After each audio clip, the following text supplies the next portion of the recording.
Here's the great thing about Eric. If the graphics don't show up right now, we're not going to give up. Kim has the $40 straddle on. Let's play big pots, Kim. Give me those graphics. Oh, yeah. Oh, yeah. We're good. All right, Kim's got the $40 straddle on. I wish I could hear the needle she was giving John right now. OFC limps with 7-3. Septo Crab.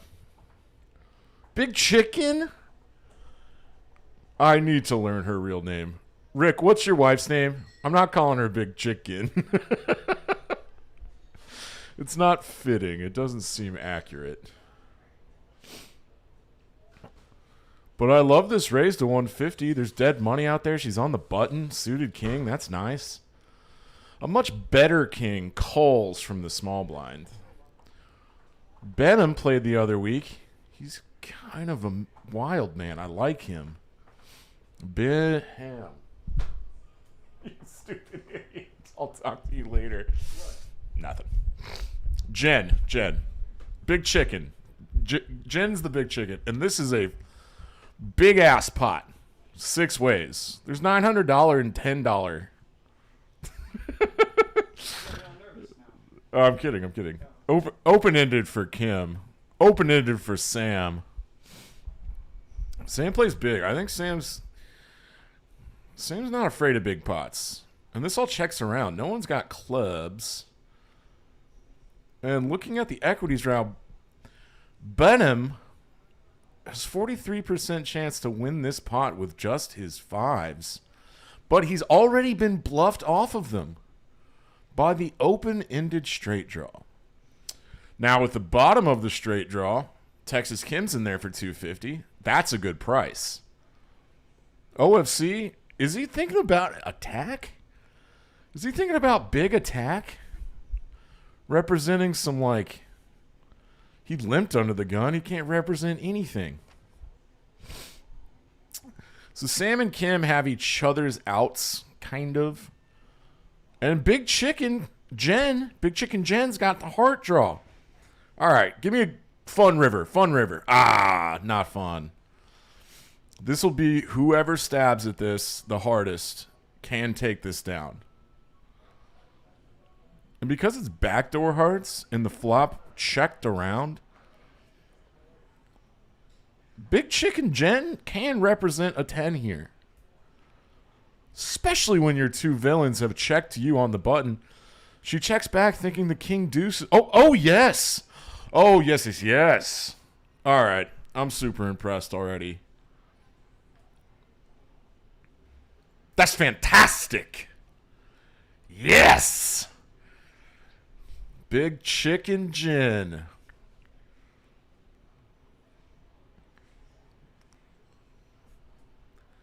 Turning king high into a bluff. This is a bluff. She gets a better king to fold. And she sniffed out that her opponents were weak. Either of them would have bet a river if they had rivered trip 10s. That's the power of the button, people. That's called button power. This is Poker House at peaks. Combined. We've combined the goodness. We got tournaments back. We're still streaming fun streams. This lineup is fun. Y'all don't have table audio right now, so y'all have to listen to me. I'm holding y'all hostage, babies. Ugh. I don't think I've used the term babies like that ever. I think it's from Swingers, the movie. Dan is the... Oh, my God. It's Shada. Shada, my girl. Good on you, Shada. Thanks for recognizing greatness. Okay, we got another big-ass pot happening. God, this game is fun. Fun lineup. People like to see flops. People like to play big pots. There's John Harris. That's a good picture of John Harris. Doc looks terrifying in his picture. Couple of second pairs for J-Rock and Texas Kim. Ace on board. No one has one.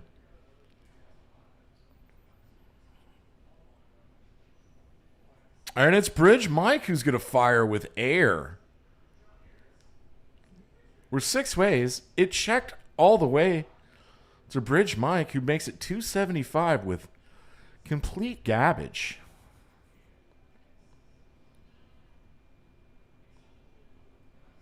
Oh, Rick, the red buttons are the NIT buttons. It sounds like you're Ooh. And Texas Kim makes the call with second pair, and so does J-Rock. So now we're 3 ways. This pot has ballooned up to $1,300. Bridge Mike might have to give up, and he does. Kim has the best queen, a queen with the best kicker. And Bridge Mike, if he wanted to represent anything seriously, checking that turn, Kim knows Mike doesn't have nothing. Oh, and he has to white flag as 9 high, which can never be good. And that big-ass pot's going to Kim. Way to go, Kim. Just hanging on with second pair. Got to do it. Oh, yeah, so that NIT button, Kim just got rid of hers. So everybody gets one when we start the NIT game. And if you get rid of your NIT button if you win a pot and you show your hand. You have to show your hand, okay? If you're the last person with a NIT button, you owe the table $200. And this goes into the pot in either the form of a splash pot or just a PLO flip. And I got to be honest with you folks. All 8 of you, I was out late. And I am struggling. OFC's limping in with 9s because he's picked up on this table dynamic that everyone wants to see pots, and there's going to be a lot of raising behind him, so he can just possibly pop it up here, which he does. It just rips. I got 9s. I'm ripping it. OFC, the official fucking crusher. Oh, this is such an egregious overbet. Kim has to laugh about it. I can't hear what she's saying, but I also think it's hilarious. J-Rock is considering a call. He's got 9s. I don't know. I don't really know how much gamble Kim really wants to have in a spot like this with 5 high. It's an interesting way to put it. How much gamble does she want to have? Does she want to have big gamble? No.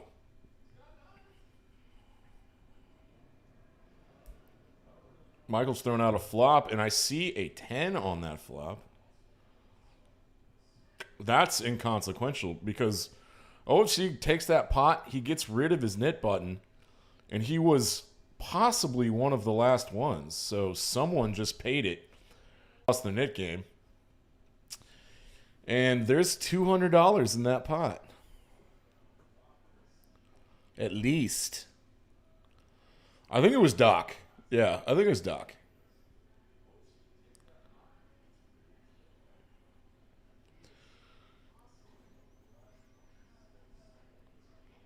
Michael. Yep.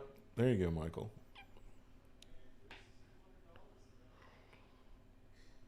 This seems to be a splash pot. So they're going to play Hold'em. They're going to play standard Hold'em, but there's an extra 150 in this pot already of dead money.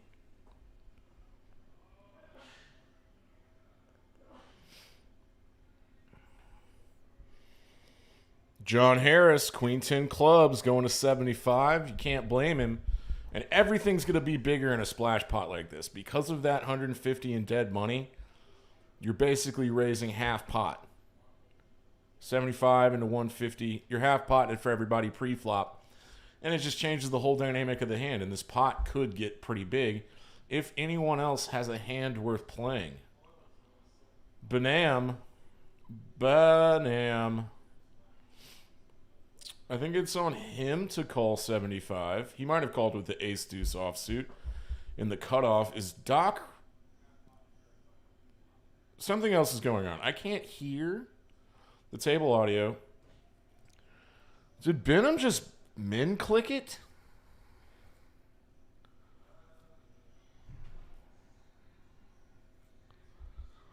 Yeah, and it folded around to John, who called. I'm not sure Doc's still in the hand. He doesn't have cards. Graphics got fixed. We're already on the turn. Behnam flops his ace. And this pot is $500, and John is going to be the player to stab at it. He needs a king or a 9. He was double gutted. That's what you call an inside straight draw, but 2 different ways. Doesn't hit it. John can bluff. He's capable. This would take an all in. But he's going 600. Making it look legit, putting some pressure on the weakest ace possible from Behnam, who min clicked it pre-flop. So John's representing a big hand here. It's going to get through. He shows the ace. He's going to get to see. Oh, no. The NIT game's over. John just won a big pot with a stone-cold bluff. I think he learned that from me. We had a really great game last night here at Poker House at Peaks.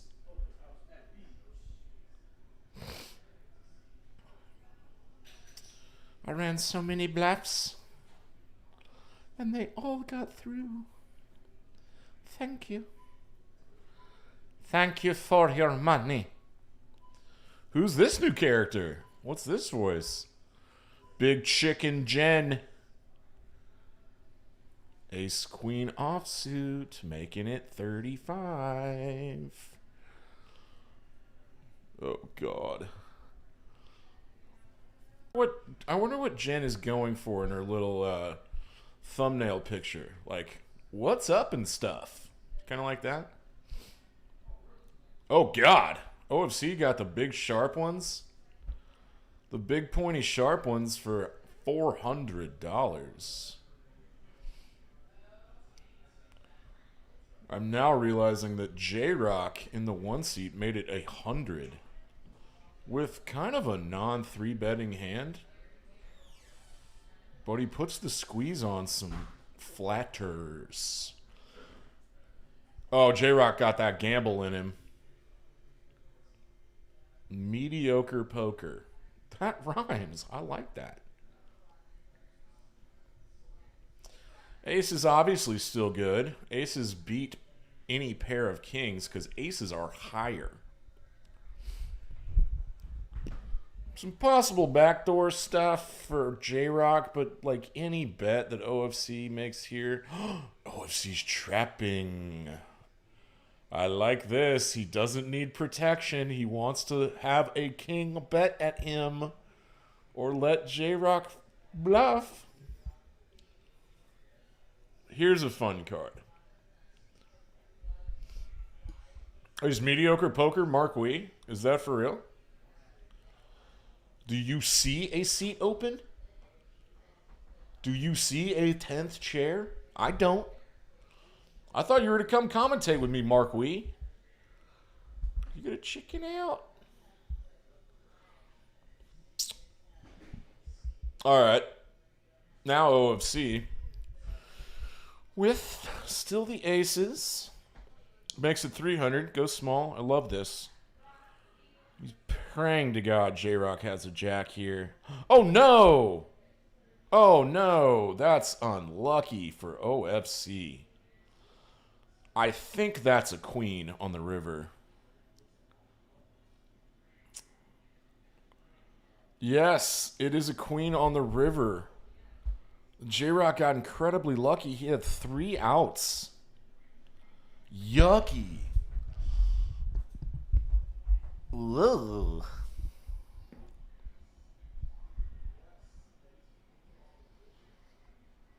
Man. That feels like poo-poo pants. I don't like that.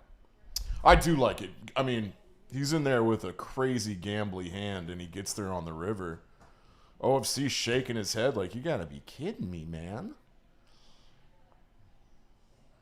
What's make the game fun? That's a sentence. Oh, God. Am I gonna live today? Yes. Got a late start. We might go late. They've been playing. I'm serious. Texas came in this hat and the glasses just like very cool.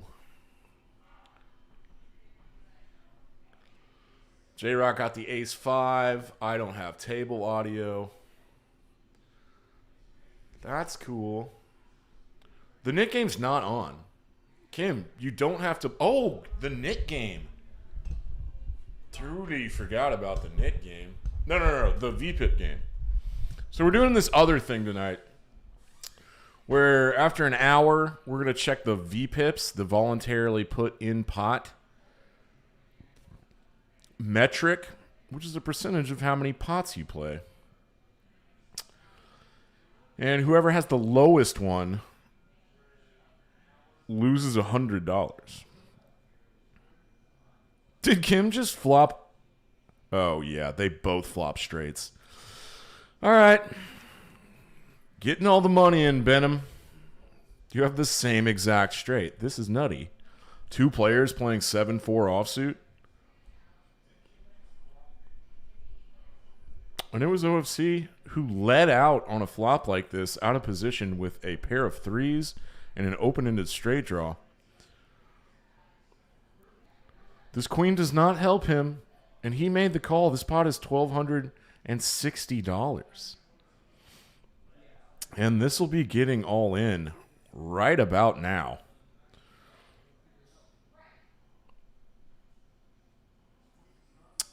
At the moment, Kim has the nuts.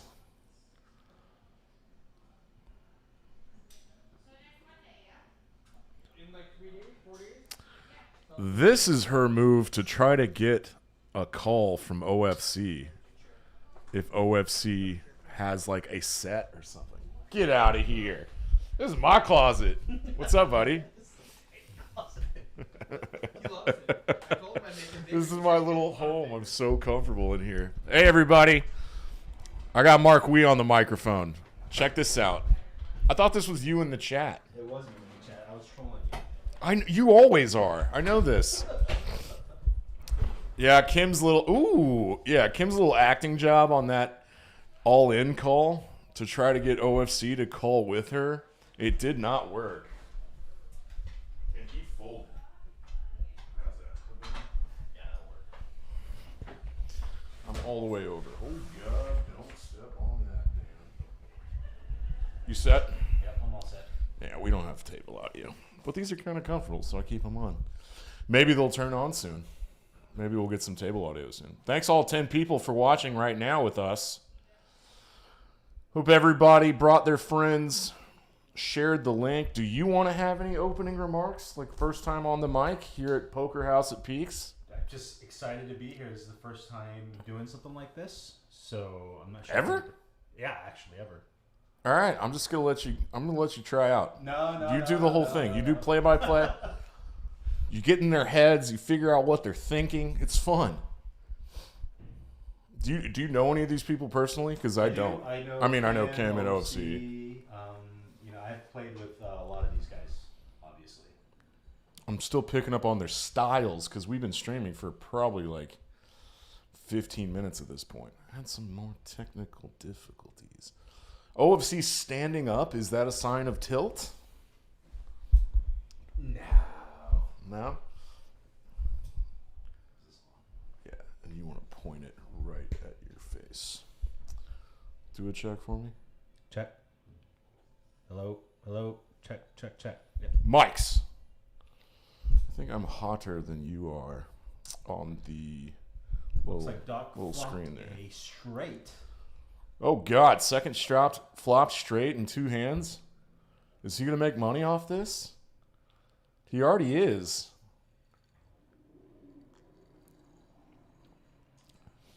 You're friends with Doc, right? Actually, I've never played with Doc. He's got a really kick-ass party shirt party guy shirt on tonight. Sam get a call with a 5 here and a queen on board, and he's got third pair now. He probably won't. It's $300. Gets out of the way. Flopping straights will make you a little money. That's nice. And let's look at some charts here. Because I don't know when we started the VPIP game, but this will be a fun number. 77% for our one-seat J-Rock. Have you ever been that high? I feel like you might have gotten that high at one point. Yeah, well, maybe in a 1-2 game. Right. I think I probably played 70% last night. The game was wild. You want to speak right in there? Is he soft? He was just a little bit light. Go ahead and We'll do it right. try again. Yellow. Doc's calling. Kim's calling. We have the $20 straddle on. Bridge Mike just flats. Big Chicken. Her real name is Jen. Is this just a big flatted pot with 7 people? Why? This is the 5-5 game, Mark. Why would this happen? I hope Big Chicken gets it with a dirty diaper here. She made an incredible bluff earlier. She hits that duck. Dirty diaper duck. Top and bottom for top Behnam. Which he checks. Let's play a small pot once in a while, right, guys? So he's trying to get somebody to bluff at this, or hopefully have a jack. No one has anything except for him. We see a queen on the river, which no one has. Front door spades get there, which no one has. And this pot is just a big waste of time. Oh, I forgot about that guy. Yeah, try it. Yeah. Test. Yeah, if you're in this yellow, if you're like high up in that yellow, pretty good to go. You want a drink, Mark? Yeah, thanks for wasting our time, everybody. But Behnam won $120 for that. Half of those cards should be back in the muck pile. Ryan H., I completely agree. These guys want to see flops. Want to play big pots. We used to take bets like right when the game started. We'd take 2 people each, put $50 on it, cumulatively winnings. So we'd have 2 horses going. And, you know, I like side bets. I don't bet on sports, but I play poker, so I feel like I can bet on poker. Damn, J-Rock wasn't at the table to play his ducks. Hey, do you think 9-7 offsuit is OFC's favorite hand? Because I see him play it all the time. He does have a favorite hand, but I don't think it's 9-7 offsuit. But any 2 cards that's either suited or connected is in OFC's range. Absolutely. Because that range, for our very small sample size of 20 hands, accounts for about 65% of the potential hands that he's been dealt. He's played 65% of them, which is a giant range. Too bad 20 hands is nothing and it means nothing. So, kind of just filling time with no table audio. When does your game start, Mark? Tomorrow at noon. So we're doing Get outta a here. round of each. Round of Hold'em, round of PLO. We're not doing anything crazy like NIT Game or anything like that. I'm just trying to grow the game. So people, that play Hold'em will play some PLO and get familiar with it. Mm-hmm. And just kind of grow the game and grow the room a little bit. I used to play in your little semi-private thing at Poker House. That it was one kind was of the most pretty crazy. PLO I've ever played, Yeah. and it was not comfortable for me. Yeah. Because I don't know how to play. Yeah. I'm just being honest with everybody. I don't know how to play PLO. Let's go, Well, Doc. Let's see. Got them big fat round ladies. Big Chicken likes the dirty diaper. She does, doesn't she? Jeez. She likes making big bluffs on the button. She likes the button power. These are all even numbers and rounded shapes. 2 hearts. No one has a flush draw. Gut shot for Behnam, so that means he has 35% equity to make his straight by the river. That would give 3.5 out of 10 times he makes this straight. But Doc is going to c-bet, continuation bet with his queens, as probably anyone would. You're getting value from draws, which he does. Front door hearts get there, but Doc has the big queen of hearts. So probably not too concerned at the moment, and he's not concerned to the tune of $400. Don't we all play queens the exact same way? Yeah, except when I play them, I lose with them. Right. So you played on this exact game on a Sunday night like 3 weeks ago? Yeah, I played in Benji's game. It was You played on the Friday Night Benji game. Yeah, it was. These all run together for me. Yeah, it was probably the highest stakes Hold'em game that I've played in. Yeah. 5-10. It gets too big, man. Yeah. Because it's really a 5-10-25 Yeah. match of stacks, so Yeah, everyone's for sure. 10K deep. And the 50's on sometimes. And which I've is been nuts. playing so much PLO up until that point. I was so rusty in Hold'em. I really admire all the crushers that flip from Hold'em to 4-card. Like Kim and Hayden. We pretty much They are crush over absolute there at crushers. Omaha.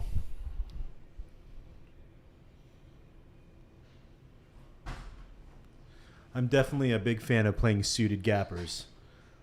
I'm rooting for Sam here. I like a gapper. And it's just like tonight, we got trash seeing the flop a lot. That's a cool middle numbers, 2 Yeah. diamonds, very wet, very connected. It's a pretty good flop for Sam there. Texas Kim, if she can hit a 9, she has the uncounterfeitable straight. That's probably not what that's called, but she can go ahead and raise right now. She just min clicks it to 80. That's a weird move, Kim. Inexplicable. What is she accomplishing? She's telling the table, I got something good, and I want everyone to call me. See? Ooh. Oh, okay. That's not the 9. She has top pair now, which she can now check because it's called showdown value. And this is going to lead Sam. He's not bluffing because he has the bottom straight. That 8 made him a straight with the 4, which I'm just now noticing. 425 is really big. He wants protection, doesn't want that flush to get there. Feel that bet was a little too big? Yeah, but his hand was very vulnerable there too. Incredibly vulnerable, which is a hard word for me to say. Mark, you got the seat for me. What's that mean? Rick Alvarado Absolutely, is Rick. Jen's Come on by tomorrow. husband. Oh, for your game. I already forgot you said that. Yeah, okay. Let's get this place popping on Friday afternoons. I will try to start a midday Hold'em game. If I don't go out till 5 in the morning again tonight. Mark, how do I keep making just life mistakes on Wednesdays? Helps when you don't have a wife and kids to answer to. Oh, God, Jesus.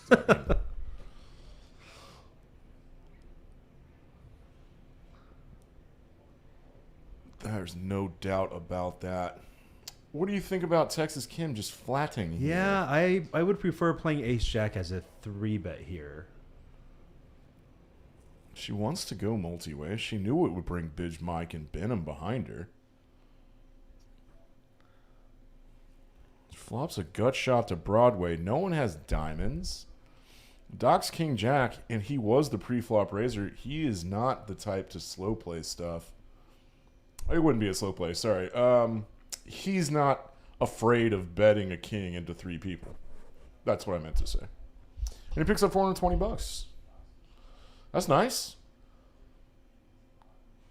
Kim missed a raise. She could have taken that down. I haven't been watching this entire time because I've been driving here, but I'm assuming Doc isn't the type to raise and just fold to a 3-bet either. Kim's already picked up plenty of information, 23 hands in, and she can make adjustments probably as well as anybody. That seems like a fair assessment. The knit buttons are back out, folks. So we're going to do one of these an hour, I think. Maybe possibly more. But the $20 straddle's on. So this is a 5, 5, 10, 20 game now. Let's play big pots. And you know what I want to see? I want to see stack sizes. After this hand, we'll look at stack sizes. Bridge Mike. He's a cool dude. Bridge Mike has changed up his game so much. I remember watching this guy play, and I thought he was a really good but tight player. And in one stream, he just flipped a switch and was throwing out the most insane bluffs. And his range was just all over the place. And ever since then, you can really...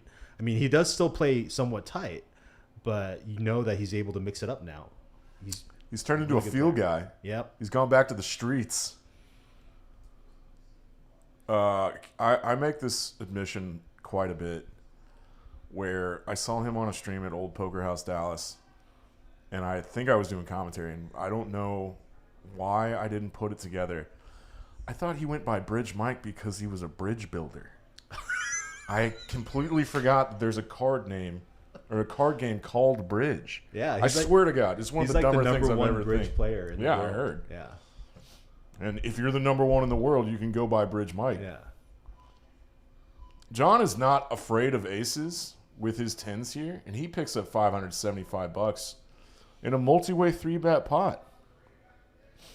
Yeah, these pots are getting big. This is like the $7,000 or $8,000 pot. We're 23 hands in.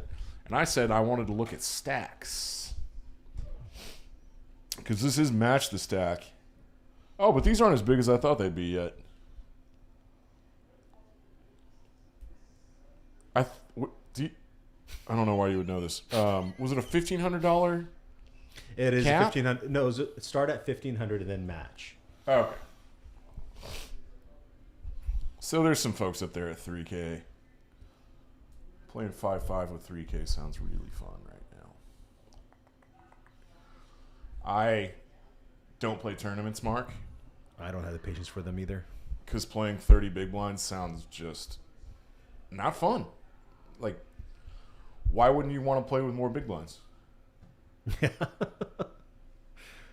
And why would you want to lose one flip and be out? Right. Oh, I just spent 6 hours here on a Tuesday. Made $100. No thanks. No, but there are some really good tournament players out here tonight. 6-4? It's really hard to do play-by-play when there's 6 people to every flop. I know. You're just going to have to look at the percentages. Mm-hmm. And Sam with his ace-jack, top pair, top kicker, he's got 73% of it. A good chunk. J-Rock with some backdoor straighty and flushy stuff. Hey, that's a good card for J-Rock. Very good card. He can start turning this into a bluff if he wanted to.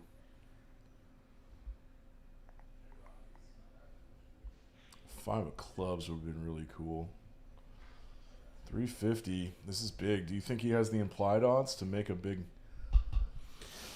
to win a big river bet if he calls? He does. He thinks he has the implied odds. Ooh. Doesn't get there. So close. So close. Needed a 3 or an 8. Front door hearts do get there, though. Sam has the ace of hearts, so that's an important card. But if J-Rock was feeling crazy, like a 77% VPIP guy might be feeling, you know? Sam has about a 1.2x pot size bet left. But this run out can't be that great for him. Oh, it goes check, check. J-Rock does not bluff. He white flags it.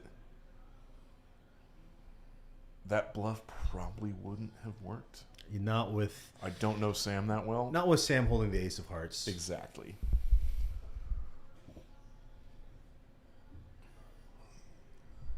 What else can we look at, Mark? I have all of this at my fingertips now. This should align pretty closely with VPIP stuff, but it is Sam with the highest aggression frequency. That is what I would not have expected. Can you put up 2 stats at once, or is it only one at a time? No, it's one at a time, but that would be a cool feature for the software. Because if you look at the aggression frequency and the pre-flop raise frequency, the tighter those numbers are, is what you want to typically see. You want to be tight aggressive. Yeah. It's a winning strategy. Sam is adding to his aggression frequency by raising to $65 with tens here. This is a $20 straddled hand, I believe. We got some suited jacks that want to mix it up in position. And Bridge Mike is coming along with garbage. Just paper.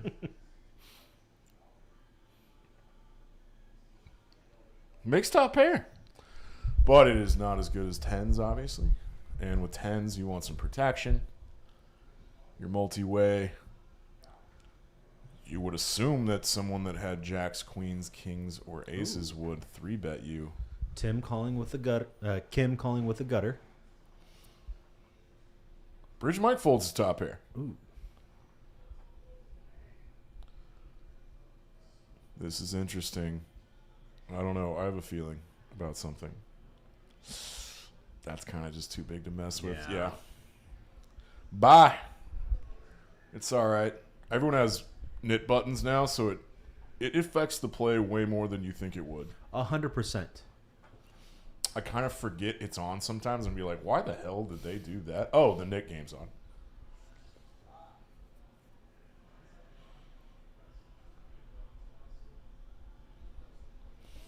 I'm thinking when... I don't think you ever met Eric Jewers, the previous proprietor, the provider. I have. Good dude. He and his wife figured out how to set up a stream table and all the software by themselves. Wow. But for like the first couple weeks, we couldn't get the room mics to work. So everybody watching just had to listen to me ramble. And usually I had someone else to like, you know, hit it back and forth with. But nights where I'm doing this solo for 4 hours, things can get kind of weird. Sure. But those were the nights where you were completely hammered. Hammered, like doing voices, singing songs. I remember those. Making up new characters. They really shouldn't give me a microphone ever. Ooh, big chicken waking up with the aces here. Yes. She goes big. I guess it's not that big. OFC called the 80 behind on the button. Kim knows to take this seriously, but OFC wants to spike something. He's in bad shape. He's got 12% equity. Let's go, Jen. Oh, kind of a connected, juicy board. Big chicken with the ace of clubs as well. Always important.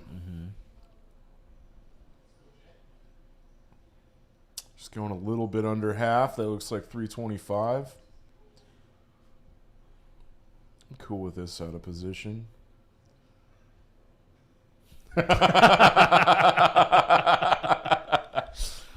Ladies and gentlemen, if you didn't recognize what happened, OFC called Kim's $80 bet preflop, and he had the premonition that he was going to win this pot, so he put his knit button on top of the actual button to prepare it to be tossed in to the dealer. And then he took it back once Jen bet her aces for $325. And that was comical. Mark and I laughed. How is Sean such a good dude? Like, salt of the earth MFer, like, bought Indian food for everybody last week. I know. That's one of the reasons I'm here. I'm hoping he's going to buy Indian food again. It was probably the spiciest Indian food I've ever had. Oh, it sounds amazing. It was incredible.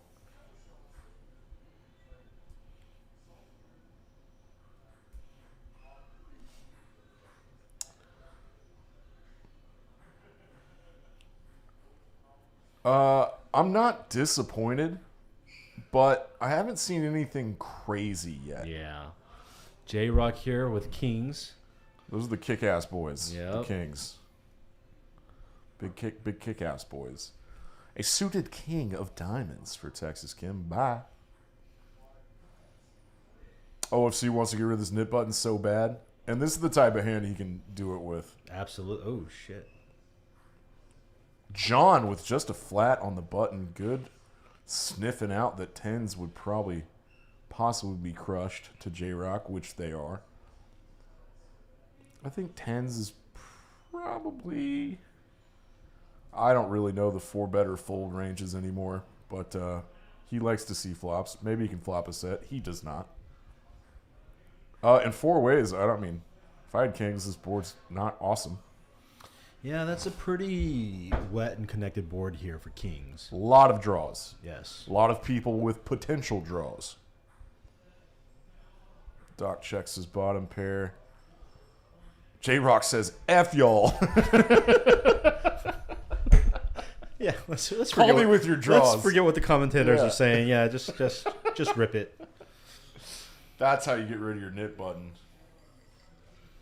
I really don't know how vulgar Eric is cool with me getting on the mic. Like in good old days, I used to be able to say whatever. Yeah. But that move has a term, and it's not appropriate for mixed company. I think with me playing PLO so much, board texture, I overthink it quite a bit, especially when it comes to Hold'em. So betting there with Kings is probably the right move. I'm not sure ripping it is. But You only get called by sets. yeah. And straight flush draws. Hands with huge equity or things that are crushing you. You're way ahead or way behind, I guess. This is either a triple straddle to 80, or you know what? It probably is. It's Kim. This is a straddle to 80. So if the straddle's 80, that's effectively the big blind being 80. And if someone has $4,000, it means they're playing with 50 big blinds. This is less than 50 big blinds. Behnam just rips it with jacks here for 1,600. Nice. That's cool. Is that about a 7x rip jam? Jacks are the bane of my existence. I'm not sure. You hate jacks? I absolutely hate jacks. I don't know why, man. I I remember found when I was myself- starting out, I made some incredible plays with jacks once. Uh-huh. Or no, a few times. This was in WinStar days, and for whatever reason, I would just find these spots with jacks and just get my stack in and be good. Interesting. I get really lucky with them.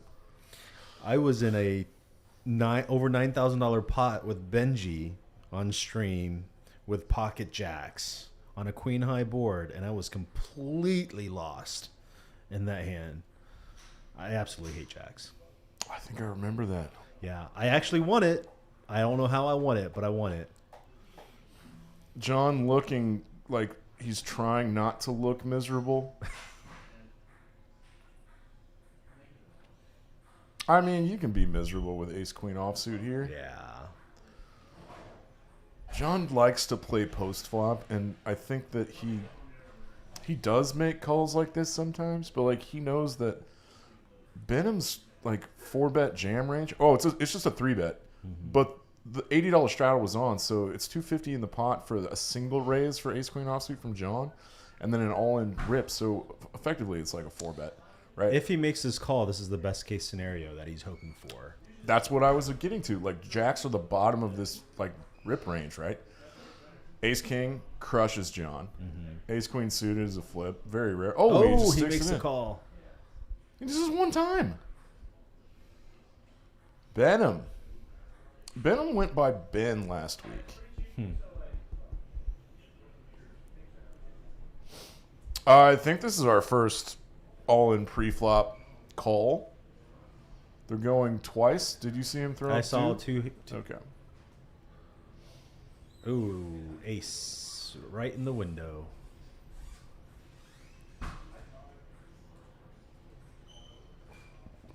John's going to get this first board with a full house. all of the kings. None of the queens got burned. One ace gets burned. Oh, Lord. John. You dirty dog. Oh, yeah! Redemption. Behnam. Oh, wow. Chop it up, boys. What a turn for Behnam. That's got to feel so good.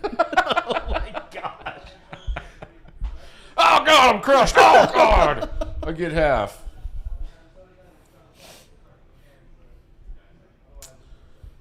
I mean, when you're flipping and you're two boards and the other guy already burned an ace and you're like, oh, now it's 60-40. I should win with jacks. What are your on the thoughts second about board. running it twice? If the pot's under $1,000, I run it once.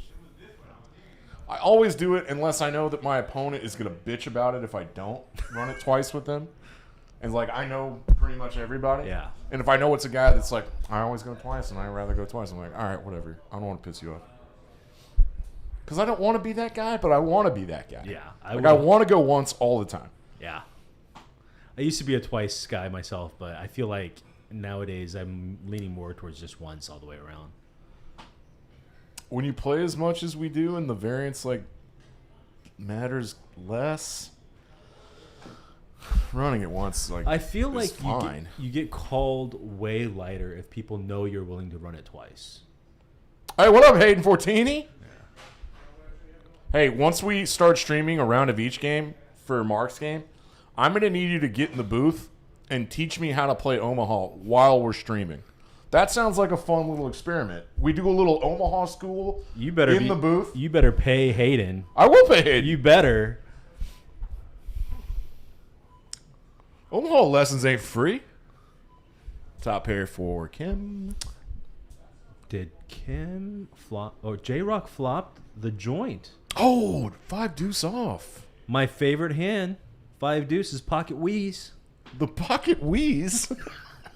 That's not a real thing. Yes, play fast, play big.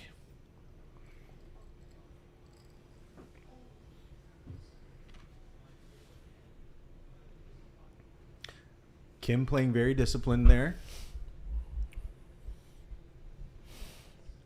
Oh, I'd be taking that very seriously, even though it's J-Rock who's playing 70% of his hands. Low boards like that, you're just like, what is it, a 5? Is this like ace-5? No. Ace-5 probably raises. It's a rainbow board, so there's like not too many bluffs.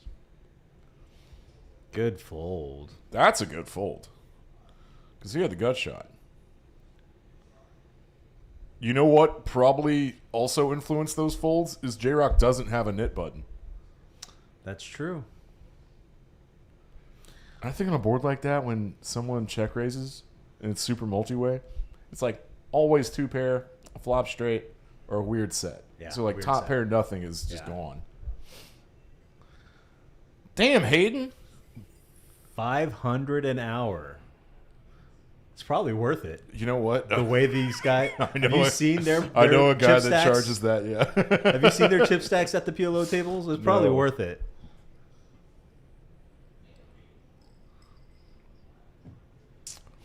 A good buddy of mine, Char. I can't tell this on the air.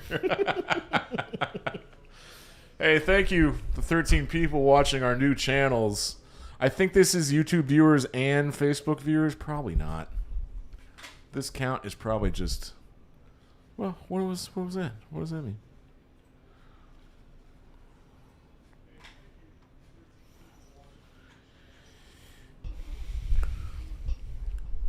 You've never done commentary once. Never. This is my first time in the Hell booth. yeah.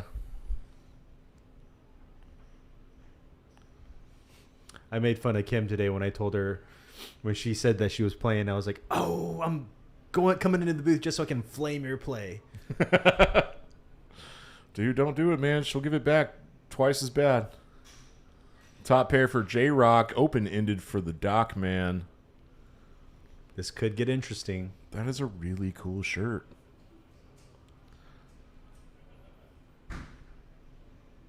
All right, I'm going to let you do this one.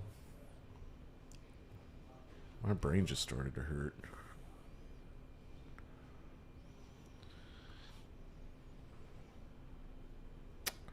Yeah. I'm still kind of getting used to the screen. And okay, so here we go.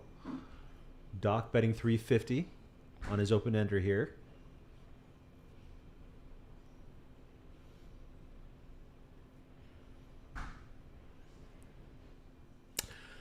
J-Rock hemming and hawing with the computer. Doesn't like it. I already forgot who the pre-flop raiser was. It was Sam, I believe, at 150. On the button, Sam with Big Lick made it 150. Big Ten is asking if your round of each game will be streamed tomorrow. It will not be streamed tomorrow. No, it won't. We've got a couple of the main guys out of town with traveling and whatnot. So we're waiting for the whole group to get back before we stream the round of each game. We've made a couple of interesting changes for Mark's game. On the PLO side, if it goes 8 ways to a flop or more, it immediately becomes a bomb pot. So it doesn't matter if it's $100 and everybody calls $100. If it goes 8 ways to a flop, That's double fun. board. We had it at 7, and every hand was a bomb pot. So we had to make it 8. So it's 8 max. Yeah. Okay. I'm excited that they're gonna play a bomb pot tournament here. Oh, that sounds amazing. That's something my dad would come playing. I think he used to play those at old TCH. What are we doing, Michael? Hands on the felt in a very serious way. I don't know what this body language means. Now he's pointing at the guy. Pointing at some guy. Big Ten, it's semi-private, bud. The buy-in is going to be, it's typically a minimum of 500, max 1,000. Oh, is the Omaha 2-2? The Omaha is, so it's a 1-3 game. Yeah. So 1-3 on a Hold'em and 1-3 and then 5 to come in Omaha. Got it. That sounds standard. We play a lot of dealer's choice, like once in orbit type of deal over here. And I've really gotten to like Congress and 5 high stuff. A lot of mistakes out there.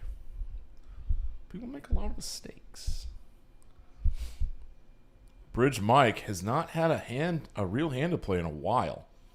We're on hand 32. He picks up the best hand he's had all night. Ace Jack of Hearts is pretty.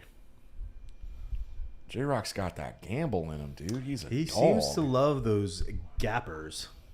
Even the offsuit guy. Remember when he flopped that straight with 5 deuce? The With 2 pocket wheeze? Pocket wheeze.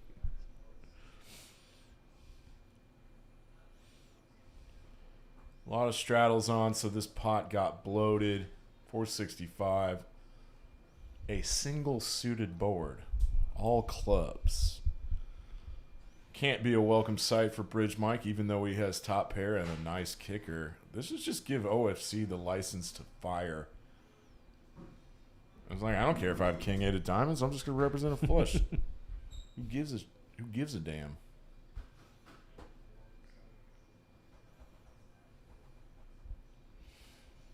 I think most dudes that age should always wear sunglasses like that. J-Rock with the gut shot. Interesting. He's like, I'm maybe drawing dead. Probably not. Top 2 now.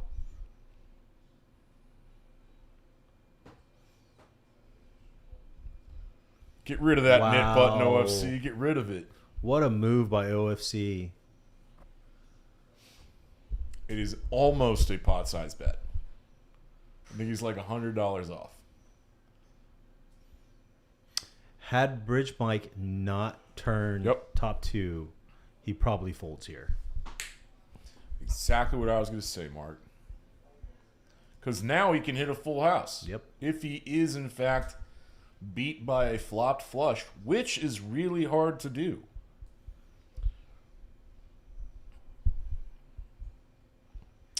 Big Ten, I bet you there's a game going at 5 p.m. tomorrow. Looks like OFC needs a queen here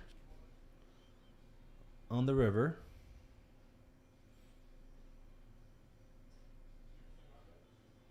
Doesn't get it. And they go once. OFC is regretting his decision. I think that was a decent play to make. It just unfortunate that Bridge Mike turned top two there. You're repping pretty narrow, but he did donk lead into the pre-flop razor. Big Ten, it's And I probably going to think- go on. That game's probably going to go on most of the night. Really? I've got a lot of people saying that they're coming. It would probably be best if you came in early though, because there is free play from 12 to 3. I think 11 so. to 3. 11 to 3. Yeah, we need day gamers. Yeah. Peaks historically has been the late night spot in our games from like 8 p.m. to 5 a.m. have been badass.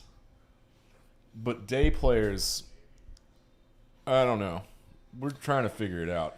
Maybe I'm giving too much Eric has away. been doing some awesome stuff with Peaks here. Absolutely. The free play in the mornings from 11 to 3 is huge. Grinder pass. Yeah. Oh no, now it's You don't even free. need a grinder. You don't It's need a free. grinder pass. Yeah. It's free from 11 to 3. So there's no time rake. Obviously, no table rake. That's We don't huge. use the R word. Yeah. And then all the tournaments, $0 hourly. Yeah. All the tournaments that he's been putting together have been pretty amazing as well. Let's see what we got. 3-bet with King 3 by Big Chicken. She's definitely not playing like a Big Chicken. No, I actually think we need to give her a new poker name. Yeah. Not chicken. Ooh, and she flops a flush draw. Yes. Ooh, and Bridge Mike with 2 pair. Go fast. Oh, she goes slow. Let's realize that equity. She's in position. There Bink you go. Sit. Bing bong.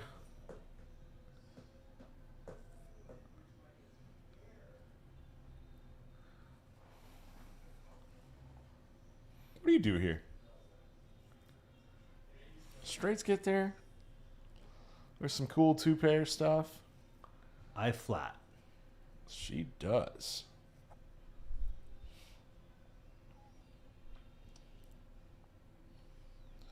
Can't ever worry about monsters under the There bed you like go. the ace high flush draw. But now this king, or this 4th heart, is going to kill some of her action and possibly get Bridge Mike to fold something that he would have called with if this 4th heart had not hit on the river. And it's a snap fold. Big Chicken did not have a knit button, so she doesn't have to show that she had the 2nd nut flush. And I always wonder, like, we can see the cards, so I get super biased, and I think it's changed the way I think about the game. Like, in a bad way. But if she had raised on the turn when she hit it, She probably would have gotten more money. does Bridge Mike fold bottom 2 pair? Straights get there, flushes get there. Bridge Mike He is might capable fold of it. folding 2 Yeah. pair. Absolutely.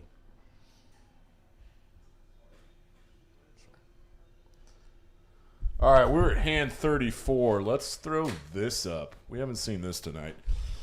And there honestly hadn't been that much money moving around. Oh, except for OFC. Damn. Buddy. Hey, when you This is a $1,500 buy-in, man. Are when you your in the name 4th is bullet? on the game, you've Yeah. got to throw the party. Let's throw the party. sometimes. The guys down in Austin started that phrase, and I like it. All right, take the chart down, Dan. We got an ace king going on. Leave. Be gone. Bye-bye. Hell yeah. This is a 3-bet pot, 3 ways. Nice. Top for Doc. OFC with the gutter. He's stuck. Ooh. Okay, I think the graphic might be wrong because that was a diamond, That was right? definitely a diamond. A gutter with a diamond draw. Why is that graphic wrong? Sam has a straight draw for the steel wheel? Straight flush draw? What? Well, no, because that 5 was a diamond. Oh, right. We just said that. So it's a 6 of diamonds. All right. There we go. Okay. So what the graphic flipped him. Yeah. So this river is the 5 of spades, which means Doc is still good. Is it? Is the river a 5 of spades? Is the 5 of spades? Yeah. come out? Usually when like the card that the graphics show as the river, but we saw it.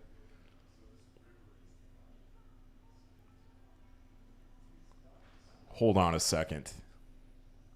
No. He got it's there the with the deuce diamond. of diamonds. Hold on. Yeah. It is a diamond. Sorry for the graphic mishap, folks, but I think, yeah, OFC must have gotten there with a flush. Oh, graphics are way off. It shows that Doc won this pot. Yikes. Eric, if you're listening, we got bad news for you, folks. I mean, buddy. Let's try to smooth it over, Mark. You know any jokes? I'm kidding. Don't do any canned jokes. We don't do canned jokes around here. Hey, but you were right. OFC was stuck. He turned a combo draw, and he gets there on the river and wins Absolutely. a big-ass pot. I think he picked up $1,000. Maybe he's not stuck anymore, but He's still pretty stuck. the graphics in my charts now show that he's stuck 5.8K, which that last $1,300 went in the wrong direction. It did. So now he's stuck. He's only stuck 3.2 now. No. He was stuck 4.5 a second ago. Anywho, we got a big pot going on because J-Rock has the ace-king this time. He's getting a bunch of calls. Come on, Behnam.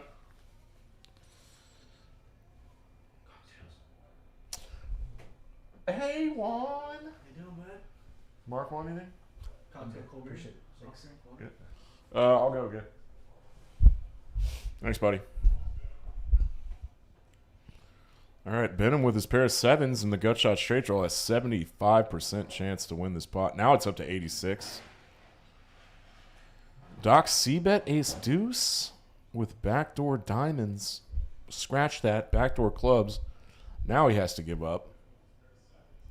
Behnam straights gets there, and he's trying to trap and get him to bluff, but he doesn't. Doc does not bluff. Good check back, Doc. Well, that was a big-ass pot, $1,120. 720 These to pots get Behnam's. deceivingly huge really quick. I know. Because they're putting the triple straddles on. Yeah. It's kind of wild. You're thinking about it, like, I could go play a 5-5 game. But do I have, like, a $300,000 bankroll? Do I have 100 buy-ins? You could probably play a 5-5 game anywhere but Texas. Oh, you're good with 100.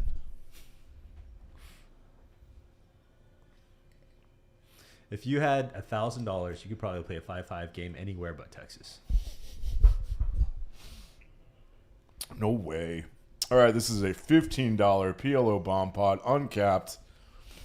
This crew does not mess around with capping anything. This is a PLO bomb pod or a flip? PLO bomb pod. Nice. Yeah. I hate to do this because we're a little snug in the closet, but I'm going to use the restroom. Go for it. The bomb pod. I'll try to break this down as good as I can. Oh, there's way too many shapes and colors on the screen. You just go off equities. Shit. I got it.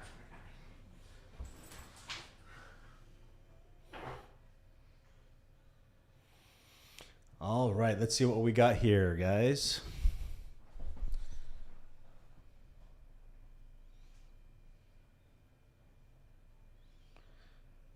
Looks like it's going to take a second for the readers to read all the cards everybody has.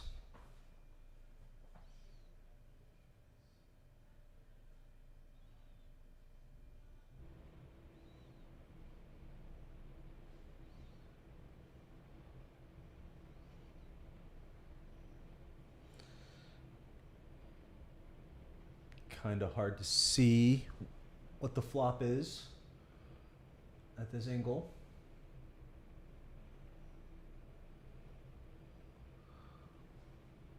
Hopefully production will have everything up and running here in a little bit.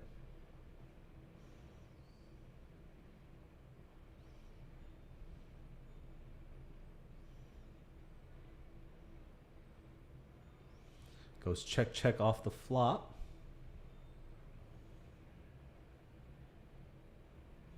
Looks like we're flying blind this hand, guys. Sorry.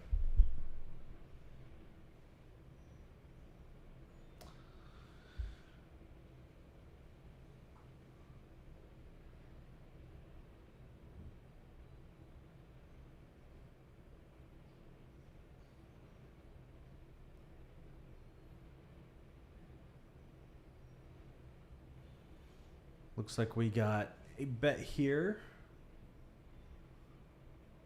by J-Rock.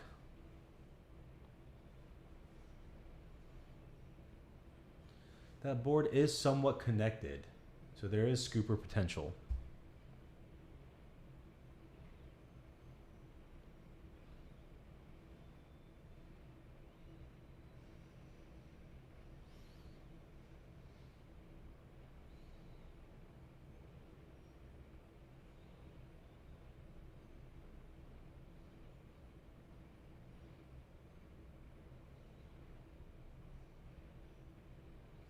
It'd be interesting to see what these guys flip over here on the river.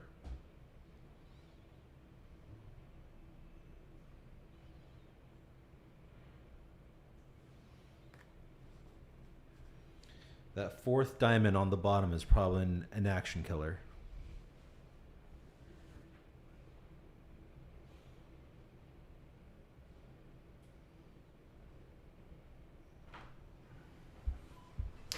Flying blind here, Dan.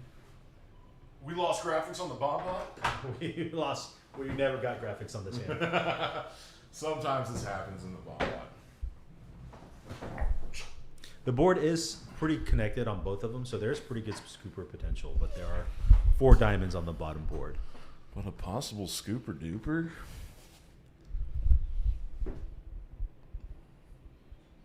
Sam's really thinking about it. Yeah, he is.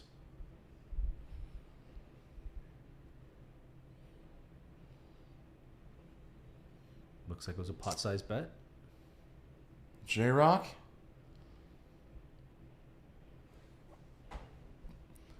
Very likely chopping. Hold on a second. J-Rock scoops. You're right. Scooper duper potential. Told you.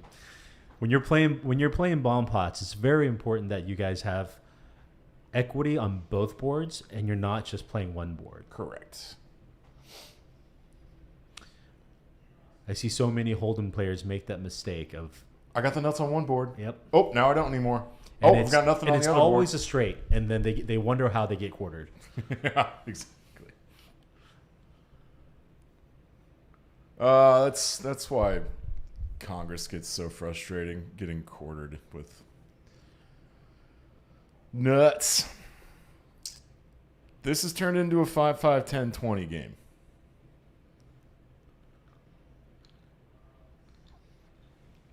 I'm so sorry, folks. The table banter is probably awesome right now because Kim is here. You know? Just needling everybody. Kim is the ultimate needler. She is so the good at absolute nuts when it comes to that. She did commentary with me the other night, and like I was catching heat. I was getting drive-bys. Like she basically called me a giant Omaha nit because she remembers the one time I played in your game. I had no idea what I was doing, so I was just folding a lot. She's like, "Well, if you do play in the Omaha round of each game, Dan, we're gonna have to put the NIT game on for your ass," or something like that. What up, Doug R? Dumpster Fire Dan is back. Mark, I know you're not Mark. Uh-huh. Ooh, let's talk through this. OFC's got the kick-ass boys. Oh, Bridge Mike with ace queen here. He just calls. He does not 3-bet. That is good. Yeah, which Specifically will this time. lead Sam in as well, I feel like.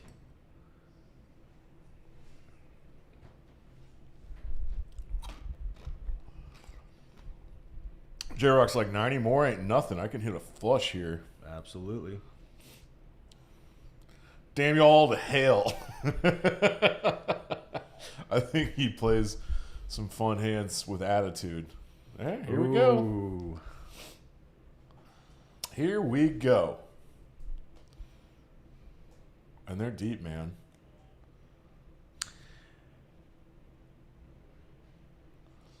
All right, 4 ways with kings. You just bet. Thin it out. Sure. You're getting called by flush draws. That's value. Ooh, pair plus flush turns draw now. A pair. OFC's gonna 9-8 get of more hearts would have value. had an open and ended straight draw with a flush draw if he stayed in. So these are those spots where you can polarize and overbet pot Absolutely. because there's double flush draws out there. But with specifically kings. He's you're also either way holding the ahead king or of way clubs. behind. So he's making this the right price for J-Rock. He's making it almost half pot. So J-Rock's getting a little worse than 3-1. So he needs 25% equity to call, right? He's getting direct odds to make this call profitably with 30% equity. Does make the call. Oh, and doesn't get there. Bricks out. 8-9 gets there. How much 8-9? Wasn't it Sam that folded 8-9? Did he really? 9-8 of hearts. Ooh, Sam. J-Rock did not bluff earlier in a spot similar to this. And I don't think he should this time either. No. But now he has a bluff catcher with his second pair of tens. Maybe. He's bluff catching because OFC never does this with a worse hand than a pair of tens, correct? Sure. But if he puts him on specifically an overpair, is he going to try to rep 9-8 of clubs? Are they deep enough to do that now? No, he's not. No. Not a chance. No way in hell. If they were deeper, possibly. Because this does look like an overpair for OFC. He goes 3 streets for value. Puts in a half pot size bet on the... Oh, yeah. No, the graphic hadn't updated yet, but this is about $1,100 into $2,000. There we go. And that's a good fold from J-Rock. I think J-Rock's stack is bigger than the graphics show. And I think OFC's is too. It actually is pretty easy for the chip stacks to get off. For sure. So everybody take the chip stack counts with a grain of salt, as they say. Which Most of the people on this table tip very well as well. So oh yeah, a lot of money coming off the table. There is some money coming off the table. Tip chips. And that adds up pretty quick. So OFC is not stuck 57. He's stuck probably Somewhere around 4,000. 2.5 now. You think that? What, he just won $1,000 off him, and he won $1,500 off Doc earlier. Doc is not up 880. This is this point in the night where Eric kind of sometimes takes like a 5-minute break to get accurate chip counts. I think it's important having just like bad data in this. I kind of have some OCD about that. Yeah. The numbers don't add up. The numbers don't add up. What are we doing? Come on, Rain What are we Dan. Add up the doing? numbers. It's very Rain Dan. That's right. Ooh, Oh, J-Rock with the ducks. You would laugh so hard at the hands that led to my poker nickname that got me the nickname Rain Dan. Dude, sometimes you spit out those numbers when it comes to equity and being this percentage, and you got to be profitable. You got to have this percentage. I'm like, dude, what the hell? That is very Rain Dan. Estimations, man. You're just like trying to get kind of close. There's like some shortcut math that you can do to get close enough to sound like you're right. To sound like To sound just like fake it's it. accurate. Just yeah. fake it till you make it. All right, what are we going? Someone has an ace. Look, Bridge Mike. Bridge Mike.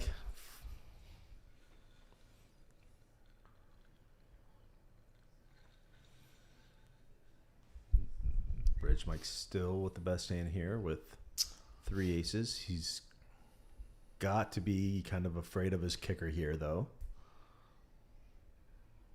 I like bluffing your flush draw here for Sam. You can win a big Snap. pot if it gets there. It does not. That is Bridge Mike no longer afraid of his kicker. quads. It's just quads.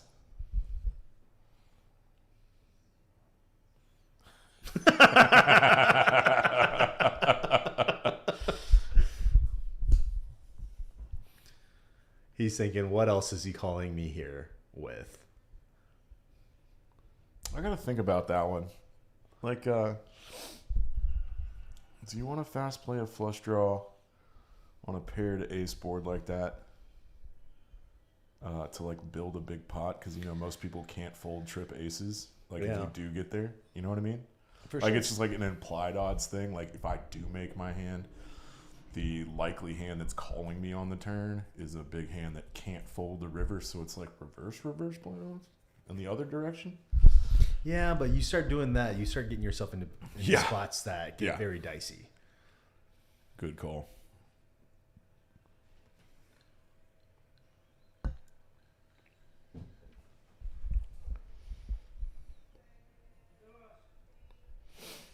Doug R., it's good to hear from you, and thanks for following us to the new channel.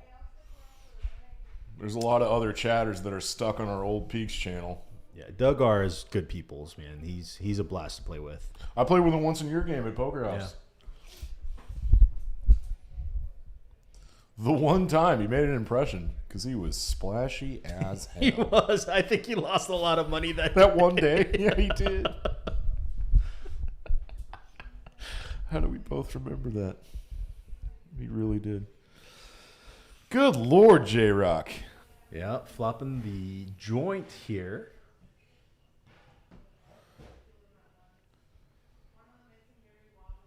I need a name for boards and textures like this. I gotta think of a new name.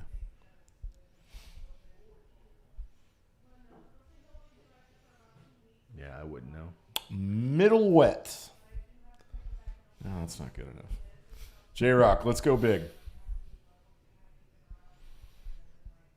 Unfortunately, Doc has king queen and can't call, but like I'm a huge That's fan a of lot of playing bluffs. these hands fast. oh yeah, you get value from flush draws and like you have a lot of bluffs here. Mm-hmm. You get called by sets and 2 pairs and shit. Hey, I didn't lose as much as Cody. Do you see this, Doug? Hey, we're throwing Cody under the bus. That's funny. J-Rock fast plays his flopped straight. The nut straight wins $345. I might text Eric about these chip counts. Any luck with wood?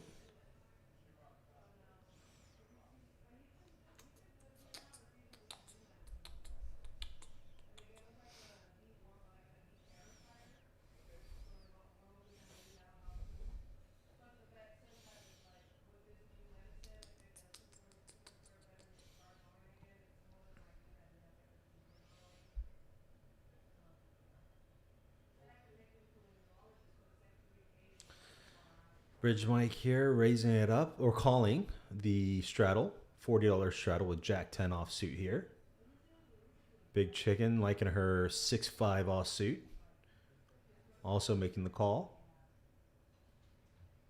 The chicken. Mm-hmm. It's going to be pretty hard to flop a 9 or a 10 or a Jack here. Oh, God. A lot of those. Why is this $500? Kim raising it up to 500. Wow. With ace king. Hello, Miles Arnold.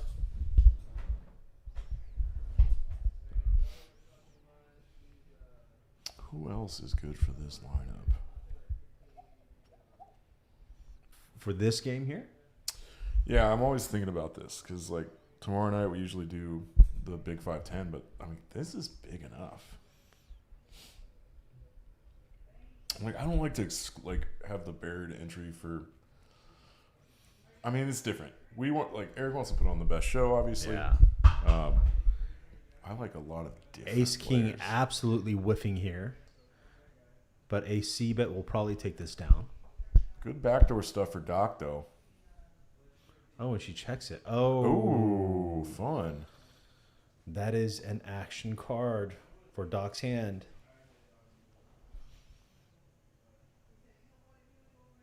A monster raise from Kim pre-flop and then a call from Doc. Doc has just like a lot of pocket pairs. And he whiffs. I would do a lot of betting on that turn if I'm Doc. I would absolutely do it. And then when you whiff on the river and you continuation bet, she has to fold.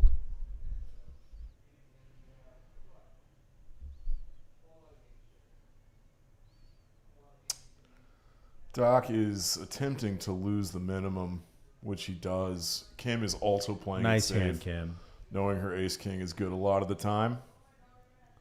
I'm not sure she was certain about that. She's been pretty card dead. I think she realizes that she can't overplay her hands being as card dead as she has been.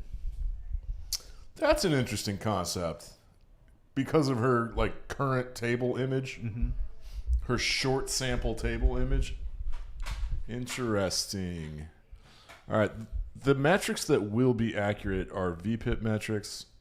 And because the stream started late because of technical difficulties, I'm not sure we're playing the VPIP game. And if we were, Big Chicken would be way behind and probably lose it 4 times. If you lose it in the first hour, in the first 40 hands, it's going to be hard to climb up. It is going to be really 8 hard. percentage points into second place, or second to last place, rather. OFC's got a big-ass stack now. That looks to be about 1, 2, 3, 4, almost 5K. No, I think it's closer to 6, but... Oh, bridge Mike with ace-king again. An ace and a king. The 2 highest cards in the deck can make a lot of big pairs. I'm waiting But a lot of guys that age say that I just have ace high right now. No offense. Sorry I interrupted you. No, it's good. I'm just waiting for that insane cooler. Aces versus kings. There hasn't been one yet. Oh, J-Rock 3-outed. He 3-outed OFC with that Queen Jack offsuit earlier against his aces. That's kind of a cooler. Oh, that happened right as I was coming in. Yeah. J-Rock with a suited gapper that he likes, apparently. Flops a flush draw. How do you like boards like this if you're the ace-king guy? I would c-bet there with a paired board.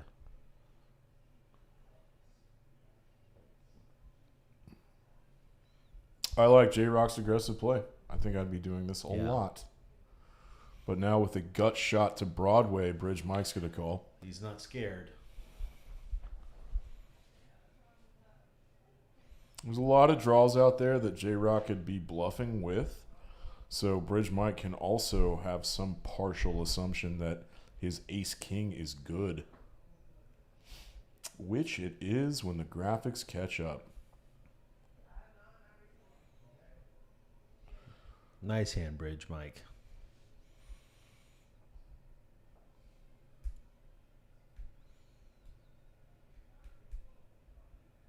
I'm really liking this Thursday game. Pre-merger, we did a 1-2-5 to come in with one hand of dealer's choice in orbit on Thursday nights. Mm-hmm. That was called Frederick's game, and he'd have a bunch of his college friends up from Waco. That was really fun. Friday was Benji's 5-10 game. We streamed. That gets out of control. Saturday, we just streamed an open to the public 1-2 straight game. And that was boring as hell. And talking about 1-2 hands for 4 hours straight really was a test of my limits. It's weird. I really how, do like, think boring the lower stakes are. No, lower stakes. That's all I play. Really interesting if you have the right crowd or the right group. They have to be very Yeah. splashy with like a bunch of passive, timid type of players. No offense to anybody watching that. If y'all used to play in that, you know who I'm talking about. A lot of those players makes the game less aggressive, and when it's less aggressive, it's not as fun to talk about. If you're 3-betting to 20 and everybody folds, that's just not a good game. Right. That better not happen here in Dallas. 3-bet. Well, to be honest with 20, you, I haven't everyone played in folds. many. It sounds like Choctaw. I haven't played in many 1-2 games where there's a whole lot of 3-betting anyways. It's definitely never enough. I know that. That's a straight flush draw for Behnam. Yep. That's all I'm seeing. Trips for OFC OFC. with trip 5s with the jack kicker. Let's make this pot bigger, buddy. Oh, man. He's trying to trap the big chicken? Who bluffs? Ooh, 5-handed? chicken. A bluff?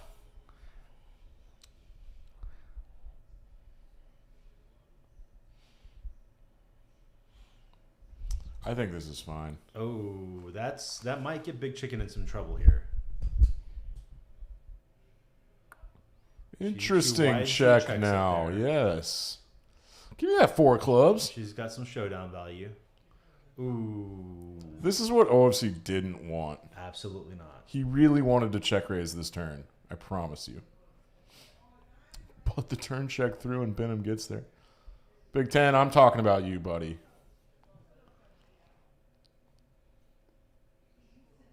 You're still a really good dude. I have played 1-2 games with 10 to 15K. Yeah, okay, yeah. Those were the good old That days. can Doug. happen, yeah. Those were the good old days. We don't have that anymore. Poker House, Dallas. My win rate was insane.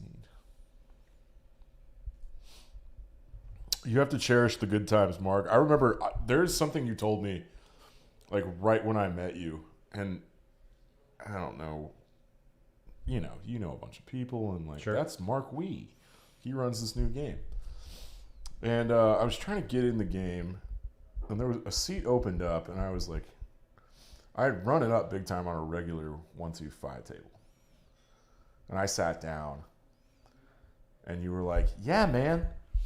I know it's hard to find a good game." And then I didn't really know what that meant because it was Poker House Dallas Yeah. and there was a good 1-2 game like every single day. Almost every night. Yeah. All day for like I could play like 18 hours straight, right? And then I realized, holy shit, Mark's right. Sometimes it's hard to find a good game. Because I don't like TCH. I just don't. I've been talking over this hand, but Big Chicken has $550 to bluff catch with an ace-10. And so much. Well, just the flush gets there. I can't believe OFC. Well, no, I can't believe OFC folded a 5. That's just a great fold. OFC is one of the best at hand reading. I call him an elite tier hand reader. Yeah.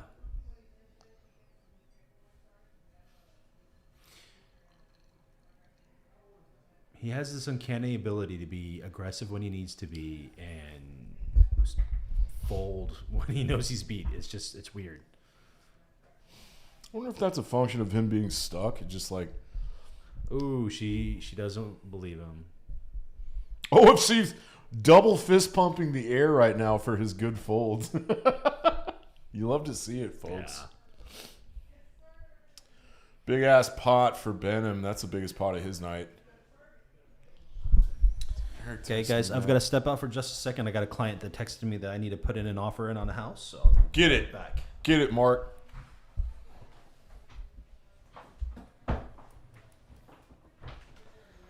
Did the Mavericks lose? Don't effing tell me the Mavericks lost.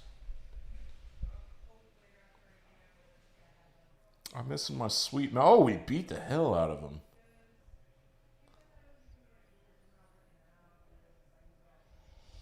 We're up to 21 people. Thank you, everybody, for watching this live.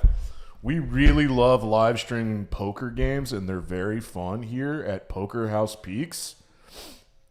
On Tuesday nights, we started Eric started streaming the final table of this tournament. That's Eric's tournament that he runs on Tuesday and Thursday nights. It's $100 buy-in with a $30 entry fee, and the rebuys are $100, and it's a $500 guarantee.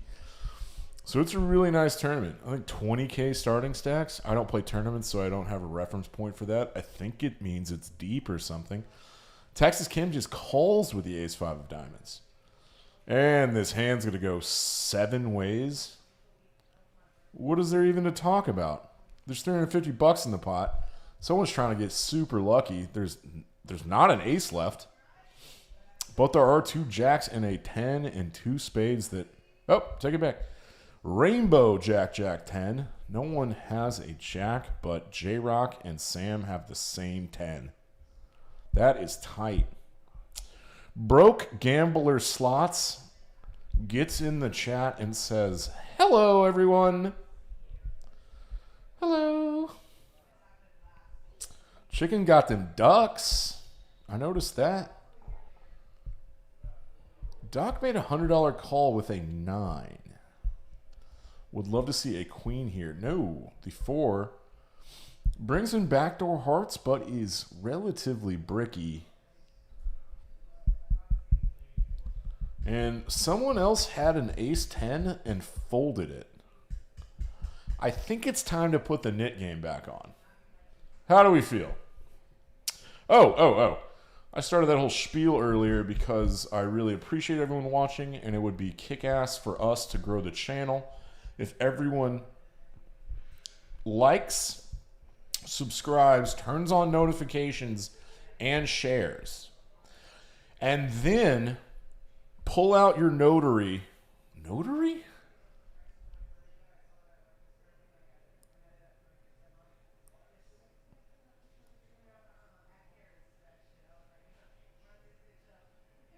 Stationary. Holy hell, I just short-circuited so hard. Then pull out your stationery and write a handwritten letter to all your family members explaining to them, your elderly family members, explaining to them how to use YouTube, and then drawing a little diagram on your letter about where the like and subscribe buttons are, and also make sure you say thank you. Say thank you, Dan Simone. Rain Dan says thank you. Oh, look at all these pairs. Look at all these fun pocket pairs. We're 5 ways. Please, God, someone set over set. Let's see that cooler. Put a duck gumbo out there. Oh no, Mike. Oh, that's my boy Joel in the box. That jack was in. Oh, there's a duck in the window. Sweet Mother of God. Damn, Doc. That's damn aggressive. Damn hell, that's aggressive. J-Rock's got open into straight draw. She likes it. He likes it. So he calls the 350. John with 9s is like, what are these ding-dongs doing? Good fold, buddy. And Behnam's going to trap. It's a rainbow board. Really, the only straight draws out there are 8-9, which J-Rock has. Doc's just kind of like stabbing in the dark here. Oh, J-Rock gets there immediately. That is a straight for J-Rock, and he's hit like 4 straights tonight. This pot's $1,700. Good God. Does he rip it? He's got less than a pot size bet left. He goes $950. That's cool. That's cool. He's leaving himself $435. And Behnam rips it. There's like a bunch of combos of 8-9 because J-Rock's VPIP is 70%, right?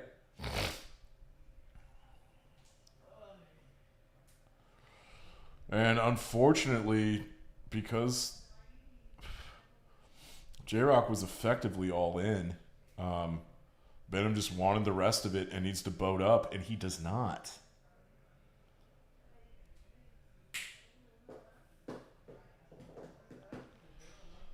Broke Gambler Slots says, I think we need to collaborate, ... LOL, cry laughing, diagonal, tilted head, cry laughing. So here's the deal about me, bud. I already forgot what I said 30 seconds ago. So any sort of chats like that, I'm going to need a little more context. And this is kind of our first big cooler of the night. Like flopping the duck gumbo. No, a duck gumbo is a full house with 3 ducks. Really, a duck gumbo is dirty diaper full house. 3 deuces and 2 crabs. That's how you make a duck gumbo. But I think Behnam had J-Rock covered unless the chip counts are just completely whacked.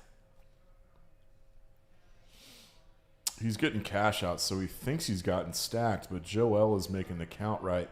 And that's a huge pot for J-Rock. Almost $4,500. I already forgot, but that could be one of the biggest pots of the night. J-Rock's won from big pots. He should be up quite a bit. He's playing almost 1,000 big blinds deep. 900. There's some dudes. Oh, yeah. Thanks, Gambler Slots.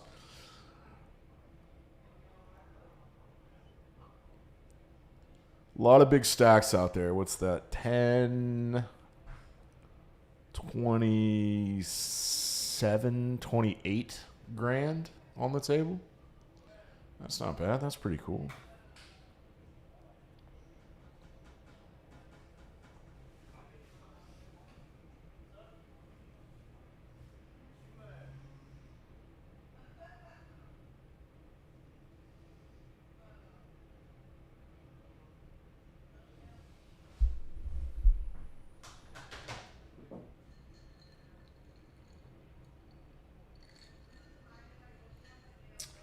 Hand 44 of OFC's Thursday night 5-5 game at Poker House Peaks. My name's Dan Simone, a.k.a. Rain Dan, a.k.a. Big Sweets, a.k.a. Big Papa Sweet Potato, a.k.a. Thick Boy Poker. What do we got here? I think this is the $20 strat. Oh, the $10 straddle's on. There was a limper, and J-Rock makes it 50 with King Queen off. Bridge Mike has Ace King offsuit again. This is the 3rd time in about 15 hands, so he lost a big one earlier with it, I think. But this is looking like it's about to go 4 ways. 3 bet pots 4 ways. This pot's already up to $600. That's what we call a bloated.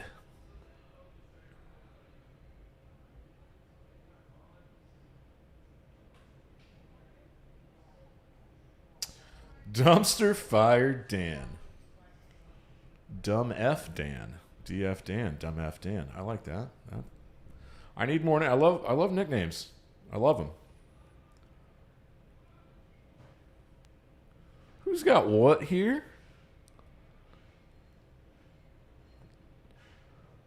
I should have been paying attention. Bridge Mike, as the 3-better, leads out for 275, as he should. Super multi-way, very out of position. And he gets 2 callers because Behnam has a flush draw, and J-Rock just trips up immediately. Bridge Mike checks now because this board is just scary as hell. Oh, Behnam! What you doing, buddy? He sees a check from the pre-flop and flop aggressor and says, oh, that's a green light for me, people. I can semi-bluff my big flush draw. Even though it's 8 high. J-Rock says $800? Hell yeah. Oh, and Bridge Mike makes an incredible fold. There are only 4 live clubs, and that is not one of them. So backdoor spades get there. Oh, Behnam's making bluffs. About half pot size bluffs.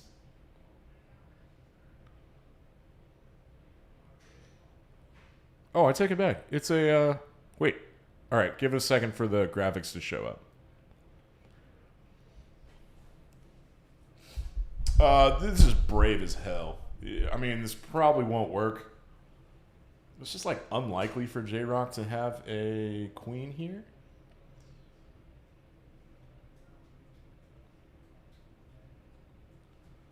The graphics say that Behnam had $1,465 behind.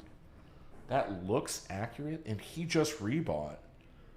My man Behnam is just a brave dude. Oh, he's a 3-coin guy. Does everyone know what 3-coin is? I barely know what it is, but apparently a cool guy owns cool old dude owns an apparel company, and they sponsor a lot of poker players. So they market it as poker clothes. Yes, I was accurate the first time I spoke because Behnam has made a half pot sized jam for his entire stack. That's what jam means. He puts his whole stack in. He's all in. All of his chips are in the middle now. How much more can I over-explain what a jam is? And even though J-Rock's getting 3-1, backdoor flushes get there. King 10, which J-Rock blocks, is a flop straight, which Behnam could play very similarly to what he did now. J-Rock has the king of spades, which means that Behnam has less flushes.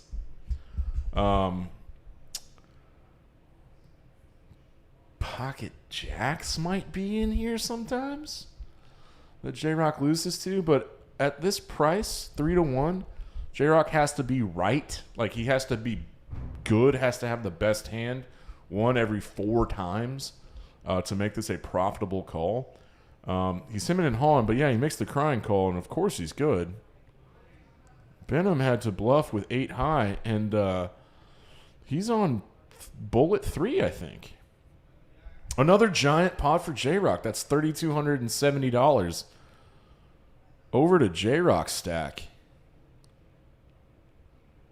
Behnam, boy. Brave bluff. When you get your villain tanking at all, it means it's a decent play. He thought about folding. He couldn't at that price. But then you start to second guess yourself and be like, hey, if I had like 3,000 behind and I just potted it, could I ever get trip queens to fold? Which is a very small section of J-Rock's range. Range stuff. We talking range stuff? What are these aggression frequencies like? Cash on the table. Sam has the highest aggression frequency, which means he's a tight, aggressive player because his VPIP is not at the top of this chart. Watch this. Let's do a little metric case study on Sam. Okay, aggression frequency, bye-bye. Sam is down at 43%, which is a very healthy VPIP. But he's doing very little flatting and calling and doing way more raising and betting. Hope that makes sense. There goes the VPIP chart. I think some dudes have rebought. Doc has a big ass stack. Huh.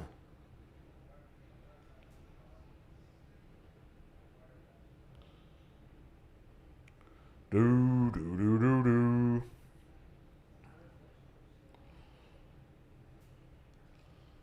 I really can't handle all the colors and shapes.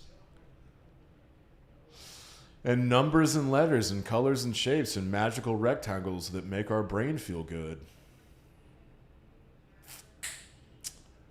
And a wonderful game it is. Poker forever. I can't start writing poker songs, can I?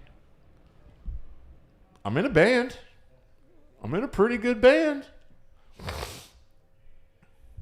They would never play my songs. They would never sing along with my stupid poker songs.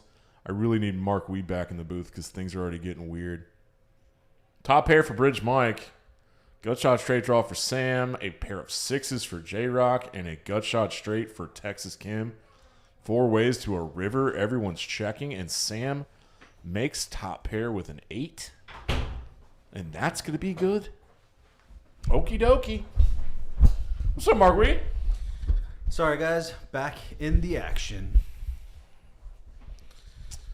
Doing deals, cashing checks, and breaking necks. I think I butchered that saying, but Sam just got rid of his knit button. This river checked through, and the pair of 8s is good. Does Kim still have her knit button? Yes, she does. Wow. Kim has not won a pot in a while. Yeah. She is definitely car dead. I would agree. Not the type to let her VPIP dip too low unless she is considerably card dead, which she is.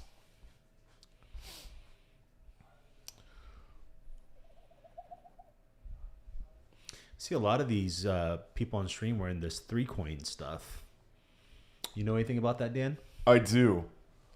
There's a dude, has a name that I don't remember. Started an apparel company. Started sponsoring poker players to wear his gear on streams. Oh, nice. And there are a lot of them. The dude in the 4-seat also will wear a 3-coin hat. Interesting. I did not know that our buddy Behnam in the 8-seat was a 3-coin guy. What are the sponsorees called? Ambassadors?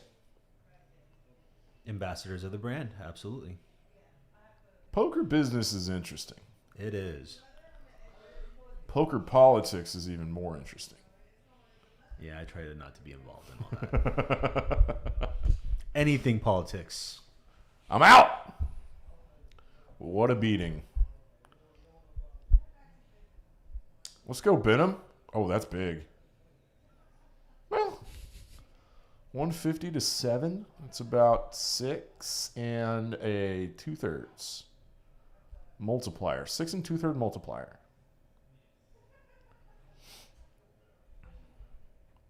Broke gambler slots. Like, if you told me your name in this stream in the chat, would I know who you are? I'm not even asking for your name. I'm just asking if you told me your name, would I know who you are? Randy! Yeah, his name is Randy. White beard. Wears hats. Randy. Yes. Older dude. Yeah, older guy. Yeah. Yeah.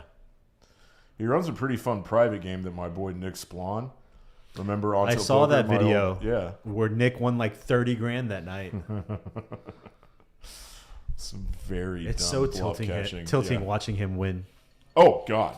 I'd like almost get in fights with him all the time. He's like, you don't deserve this. You're a dishonorable player. There's no honor in what you do. His girlfriend got mad at me the other day when he played on the stream and he like hit and run. And I was just bemoaning every single pot he won. OFC makes a tightish fold. Big ass raise though. I think 8-7 is very live and a good suited connector to play a 3-bet pot with, but he's out of position and would need to flop very well. If you, on that chart, Yeah. if you click the player, will that player's individual stats show up? Dude, you're such a genius. Watch this. Who did you want? Like anybody. I guarantee you're right about this.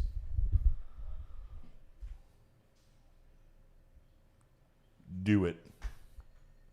Oh, there we go. This isn't right.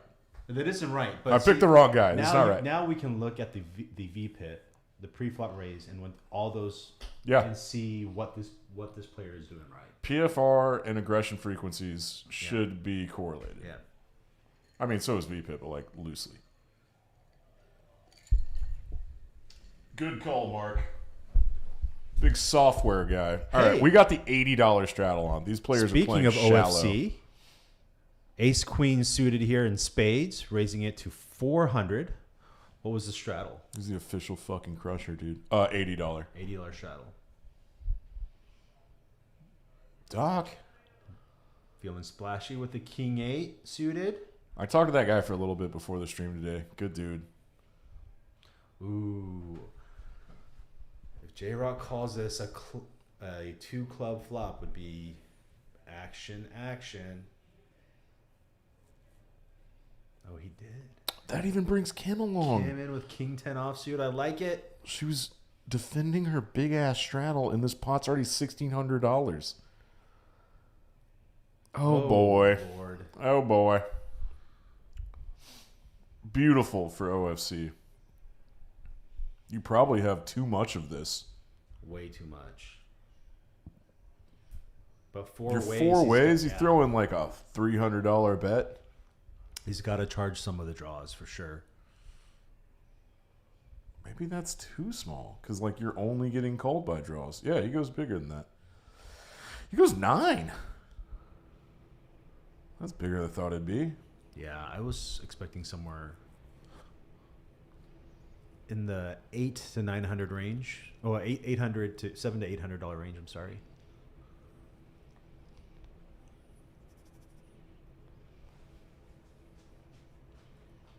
I don't even want to do. I don't even like putting myself in this spot if I'm Kim. Oh, absolutely not. I mean, she can't call, but Yeah, like with this her is chip like stack here, is it's this all in the her fold. when you flop a gut shot like this, and OFC's the pre-flop raiser under the gun, like that's why King 10 is like mostly lighting money on fire. She did have a knit button. Unless you flop open-ended, or was that a jack? They rabbit hunted? no? Did they? I didn't see it. I'm probably completely off on this, but like super multi-way getting a price for Kim, even though it's what was it, $400 pre-flop, it's $320 for her to call.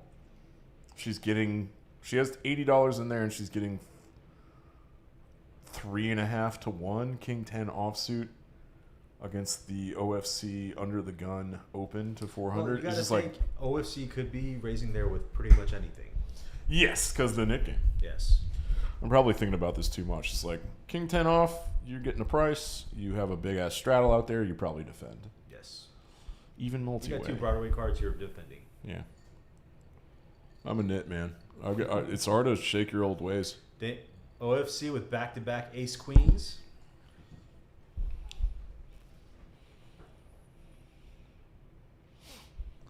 This one of the unsuited variety. And he looks like he just calls. Sorry, Shada wants to ban the run twice. I agree with you, Shea. That's why they started playing Max Payne Mondays. No more run twice. It's bad for the stream. Interesting just call there It's their from money. Sam with ace 10 suited. That's going to lower his aggression frequency. With all those limps, I would much rather see a raise there from Sam. Put on that anaconda squeeze from the small blind. Yeah. Yeah.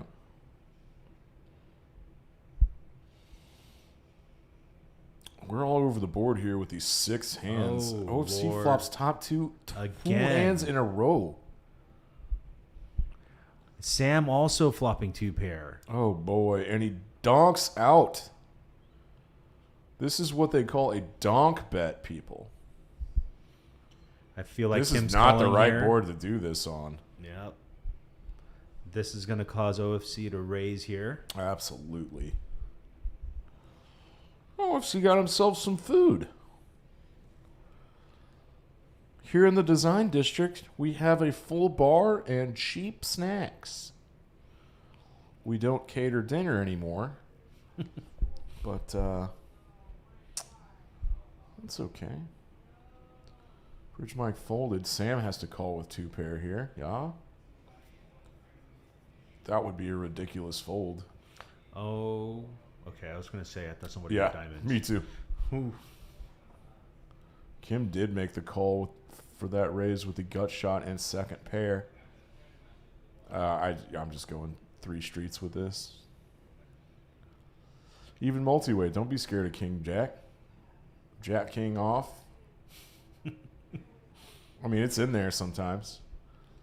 But you would put a higher frequency at Sam check raising Jack King off on the flop, correct? Yeah, aces, tens, queens, all 3-betting there pre-flop.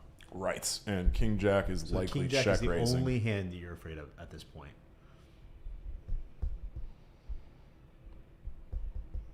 I can't think of any times I've seen a flopped Broadway lead out into the better. It's always a check raise. Oh my goodness.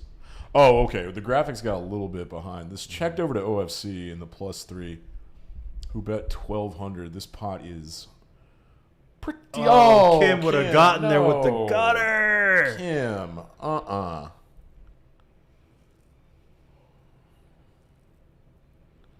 Any king beats OFC now, and he has to check back river.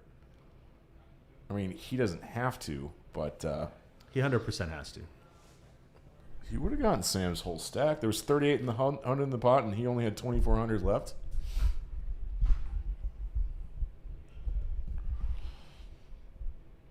I think he's shaking his head because he knows he could have gotten the rest of that stack.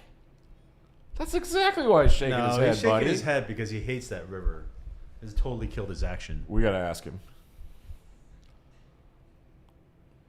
Oh, yeah, I'm an idiot because any bet by OFC is representing a king, and he only gets called by better. Yeah. Okay, yeah. Sometimes I'm dumb on the rivers, man. Yeah, that guy Nick Splon, the maniac that's the 3-coin guy. We were playing some 2-5 here the other night. 4th heart on the river. I had the betting lead. This is an interesting hand, but like, why'd I even start this story? I'm going to bail. Totally bailing. OFC is quite stacked up at this point. That was a monster pot. Yeah, he's making quite a bit of comeback. That's what a good laggy player does, man. They're gonna have big ass swings. Yeah. I like to think about ranking all the good lags in the city. OFC's got to be up there. Loose aggressive. The best type of aggressive, if you ask me. The most fun for sure.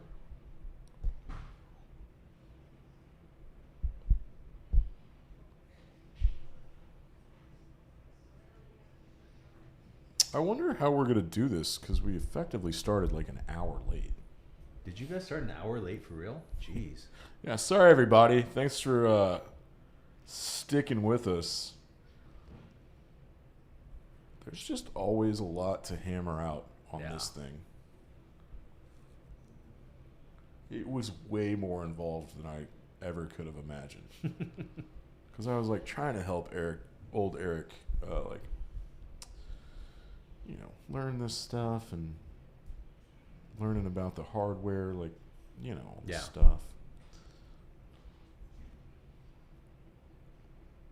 I thought I had the brain for that, but I'm usually just like, I want someone else to do that. I just want to talk. I think I'm just really I just want to lazy. talk and drink. Give me the microphone and give me a drink. I have a reputation to uphold. You do. It's a very well-known reputation. I'm going to play after this because their cash games are good. I wonder how the tournament's doing. Bridge Mike. Pocket fours, limps. The $20 straddle. Behnam, who's on his 3rd bullet, and he went up to 5K. Deep pockets for Behnam. And he made it 100 with Queen 10 of diamonds. And he gets 4 callers. Please, dear God, don't put clubs out there.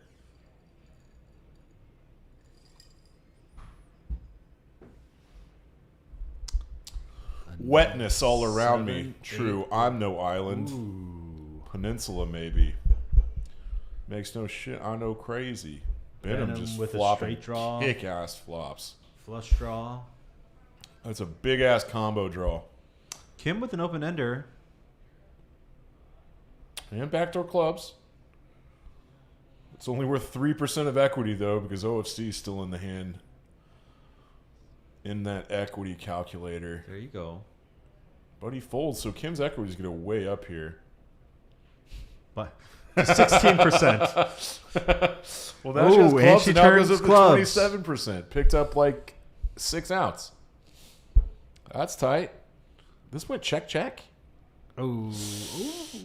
Oh, now she's out kicked with her pair of 10s. This goes check because of showdown value. Oh, and Kim cannot get rid of that effing knit button, dude. Luckily, there are 6 players left with knit buttons, and Behnam I don't think Kim has ever lost the NIT game. This is going to be interesting. Is that possible? Yeah, I don't think she's ever lost a NIT game.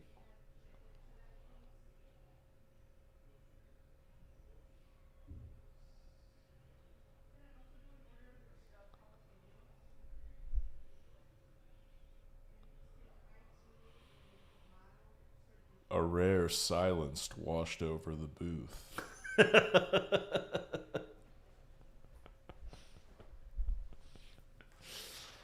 It's tough filling I these love little that movie, spots. dude. I love that movie so much. I've been quoting it a lot lately. It kind of creeps into my brain all the time.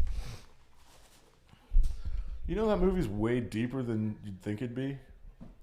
It's basically like a Alice in Wonderland kind of analog for modern day LA. John's been pretty quiet here recently, raising it up here with the Queen Jack offsuit. Oh, for anyone, I'm talking about the Big Lebowski. Back to poker. Love the call here with pocket threes. Getting a little sidetracked. Behnam's going set mining, as they call it. I don't think I saw a 3 folded. Oh, thanks, Misty. We're 6-handed to another flop. Ooh. Who's that best for? OFC with the flush draw. John with the gutter. Mike with a better flush draw. I really like how aggressive Doc is multi-way.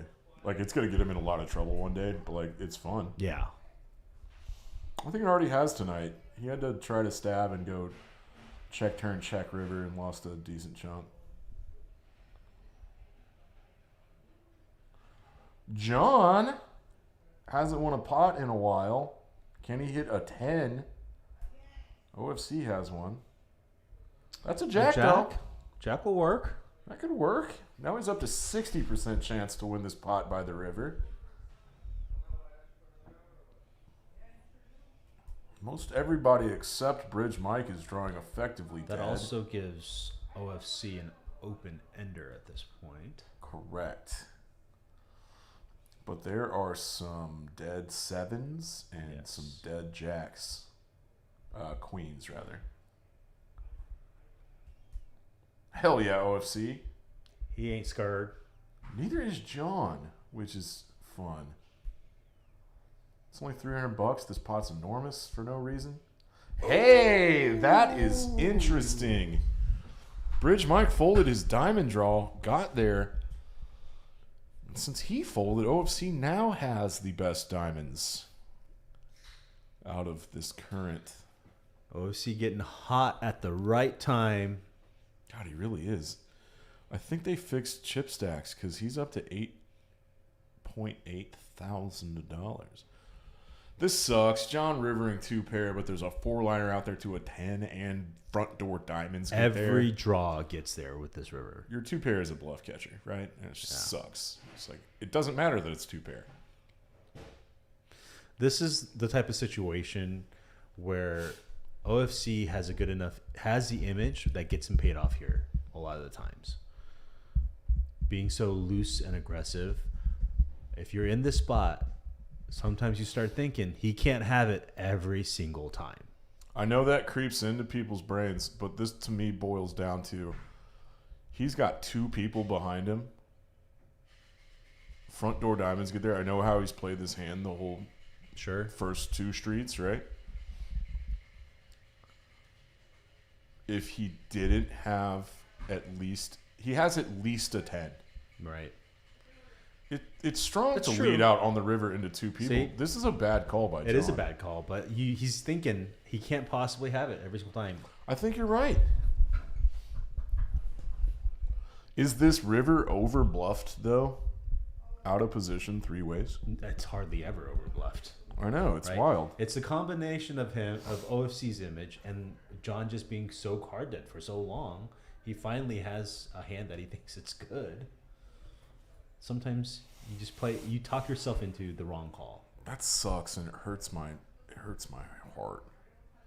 You river 2 pair. I've been in that situation so many times. Also, like a big factor is, does OFC ever go for thin value in front of 2 people with a worse 2 pair? That is part of John's equation, and I think it's a no. It's a But hard some no. people talked him into like, maybe he leads out with Jack 10 here when like the flush draw and the 4-liner gets there, and it's like no one does that. Yeah.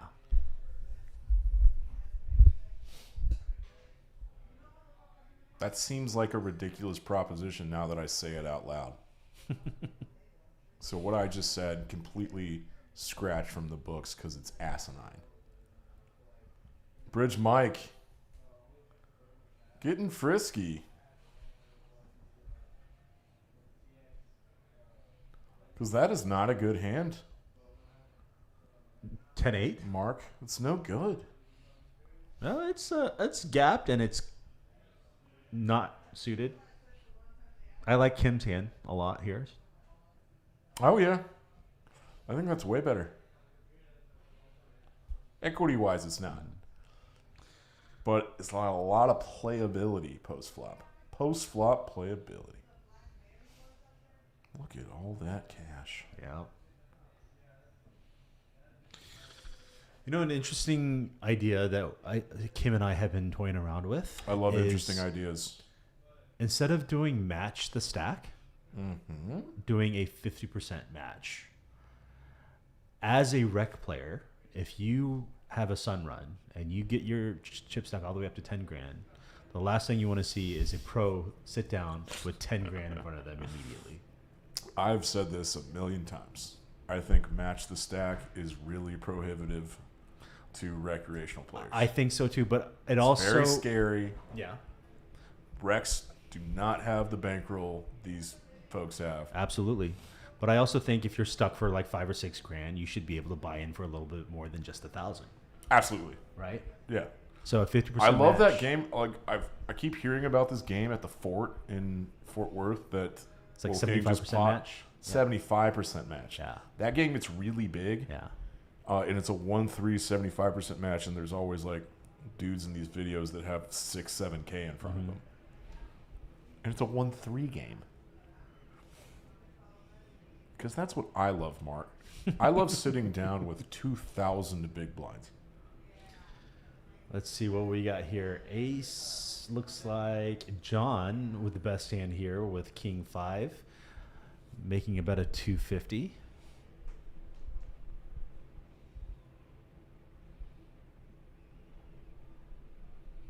Kim with the gutter here. There's Eric. Good suit. He's always dressed so sharp. He's always suited and booted. Hey, man, when you're in charge, you got to look in charge. Yep. Kim folds. John, did he turn his 5 into a bluff? I was barely paying I attention. think he went check on the turn. I mean, on the flop. So he bet his mid pair. Let's take a little fun stab at the turn. Get rid of that knit button. I like it. Let's look at the VPIPs. You got it. I always kind of forget about this.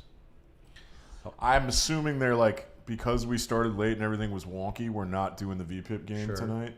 That's totally understandable. 65. Oh, J-Rock and OFC tied. I always expect OFC to be up here. You know, even 39% VPIP is pretty respectable in a game like this. Oh, most of the table above 39 and above is ridiculous. Yeah. That's why we've seen so many like 6 and 7-handed flops. 6, 7, and some weird hands where you have $6,000 in the pot randomly. Welcome to Texas. Yep. Oh, Kim with a nice pocket pair here. This is the best hand Kim has seen in 30 hands. Might be 30 years, it seems like at this point. Doc with the classic 4-bet bluff. He's just going to call, though. Probably not a charts guy. I don't. He looks more like a don't fun necessarily cowboy. Love that call there, but. Ooh, oh, no. What an action oh, flop. no. That's not great. And he's going to donk lead. Let's go. Kim Let's go, Kim. Effing chops. Look at her face. She always has that smirk. She can't. A club would be horrendous. It'd be a bloodbath. She can't believe she's flopping top boat. Oh my gosh! And getting bet into. He's grabbing more black chips. Oh my god! Look at all those perps in there too. Holy crap! She really needs to do a good tank job here. Yes, perfect. Go win your Oscar, Kim. This has to be done. You don't feel good about it. You feel kind of icky. It has to be done. Yep. I want my opponent to think I'm making a crying call here with 9s. Yeah. She has all the 9s, kings, queens. She also has jacks in her range here, though. She has king, queen. I'm not sure Doc is thinking about the range at this point. Yeah. Oh, she puts the range now. Interesting. And she does this min click again. Wow. She did this earlier tonight. I didn't get it. I think she's pretty much has his hand exactly read. It's I need to make money from a flush draw right now. Because a flush draw will call me. Oh. That's a bummer, Doc. This pot is already $5,000. What? Does he ship it? Oh my god. He ships it. Oh, Doc. Wow. You love the bravery, but this is going to be painful. Ooh, wow. Kim just won the maximum, as they say. Going full max. I mean, Doc knew he had to bet there to have any chance of winning there. He just didn't know that she flopped the absolute nuts. Man, that acting job on the turn induced that bluff on the river. I swear to God. That min click She's was pretty kind of a interesting, master. too. The min click is genius. Yeah. She read his exact hand. And there she goes, getting rid of the knit button. I told you, she is undefeated. Oh, I'm mostly jealous. I don't think I'd ever think to min click there. And it doesn't matter when you get your opponent to spaz out jam on the river. But when most of his donk leads, when you have the board so wrapped up, are flush draws and weird trip fours, sure. ace 4 might call you. You're getting called for the min. Yeah. For 800 more. Yeah, if she makes it to 2,500 there instead of. Yeah, well, if she makes it. It was 1,800, right? So if she makes it 3,000 to go, you might fold out some clubs. Yeah. That's why she's kind of a master. Perfect. Yep. J-Rock waking up here with Pocket Kings, the Cowboys. I call them the kick-ass boys because I'm a child. I don't know. They look pretty kick-ass to me.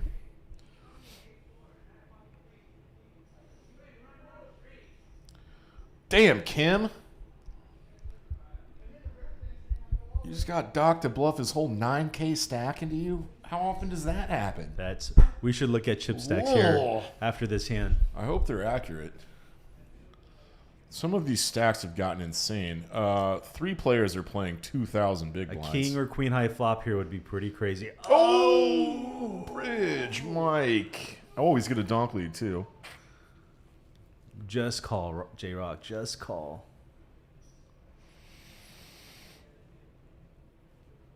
What a dry, disconnected rainbow board. He knows. is effectively a brick. Bridge Mike's not going to have fours There ever. we go. Do you think this happens because Mike has assessed J-Rock to have a very high VPIP and like with raising with like a ton of different hands? Absolutely. Mike thinks he has the best hand here until J-Rock does something to make it look otherwise.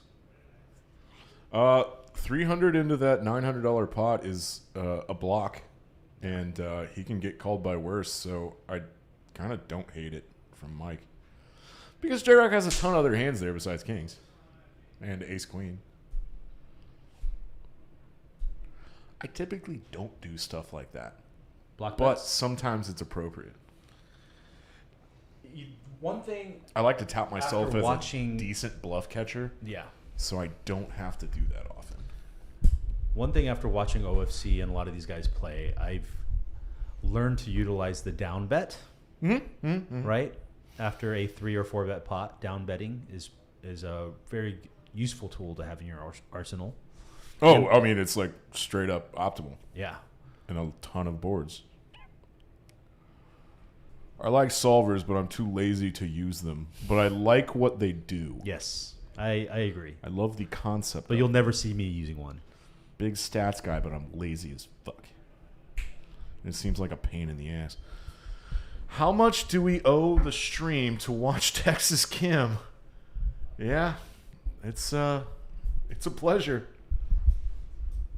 We'll let her know, Rick, that somebody wants to pay to watch. And tens is going to go to 100, obviously. Again, Texas Kim with tens. I wish that Jen had more hands to play. She started off in a fun way. Dude, Rick, she's been mixing it up pretty good, though. Yeah. I mean, the best bluff of the night was her bluff on a river in like hand 5. Yep. Quack, quack, quack, quack.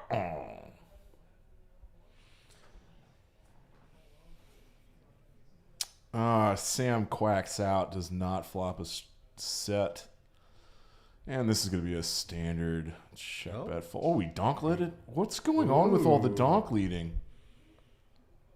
Is that like the new meta? Is that just like taking over the game now?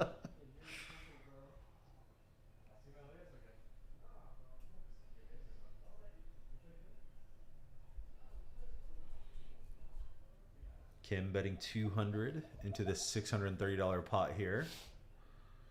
And taking it down. Sam, he does the show slam. Do you know this move? Mm-mm. You show your neighbor your losing hand and you slam it down, the show slam. Can you believe these ducks aren't good here? Yes, Sam. Everyone can believe that.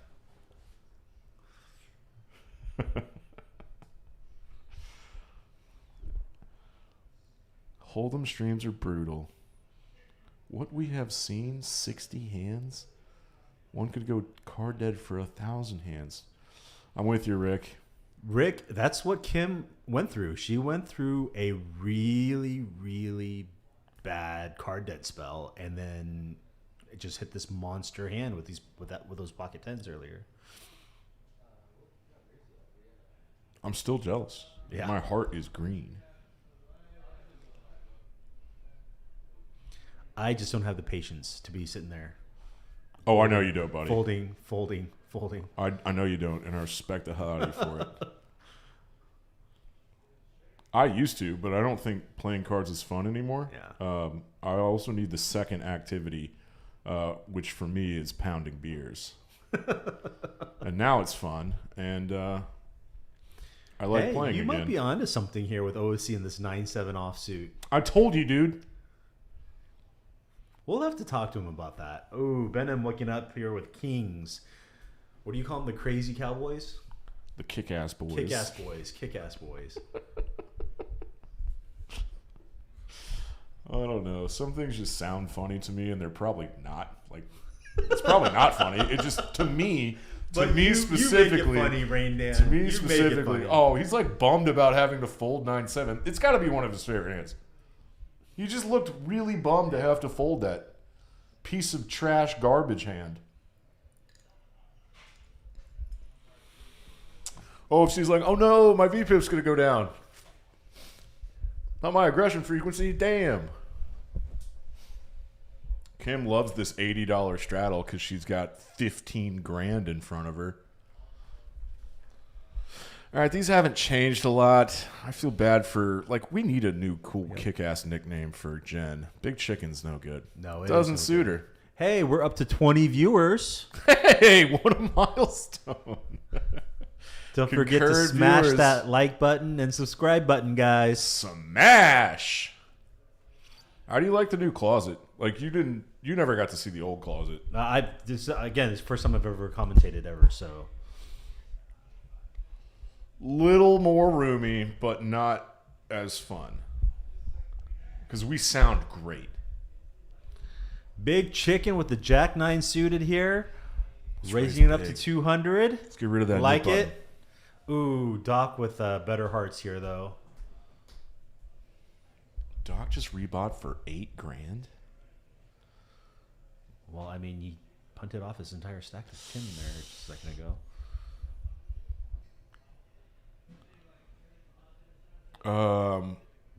Big Chicken's making an uncomfortable face. She's way behind too. Oh, Lord. No, this sucks. This is going to be painful. Brandon, what's up, buddy? How are the links today?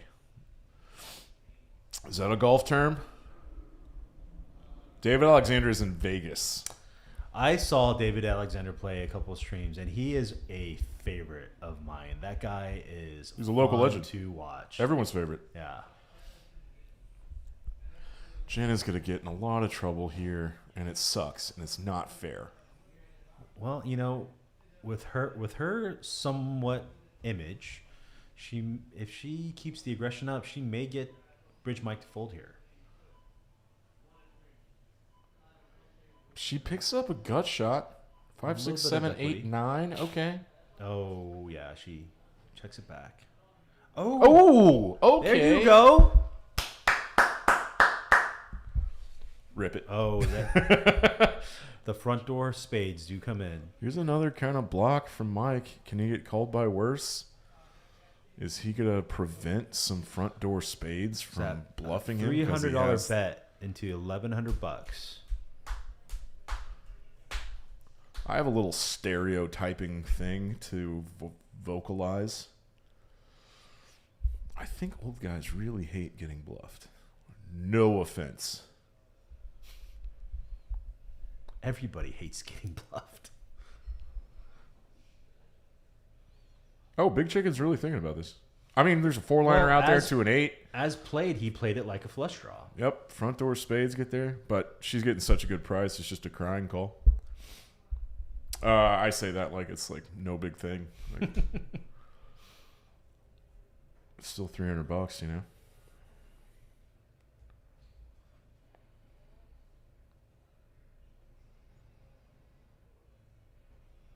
Both of them do have the nip buttons, though. Oh, right. See, I forget.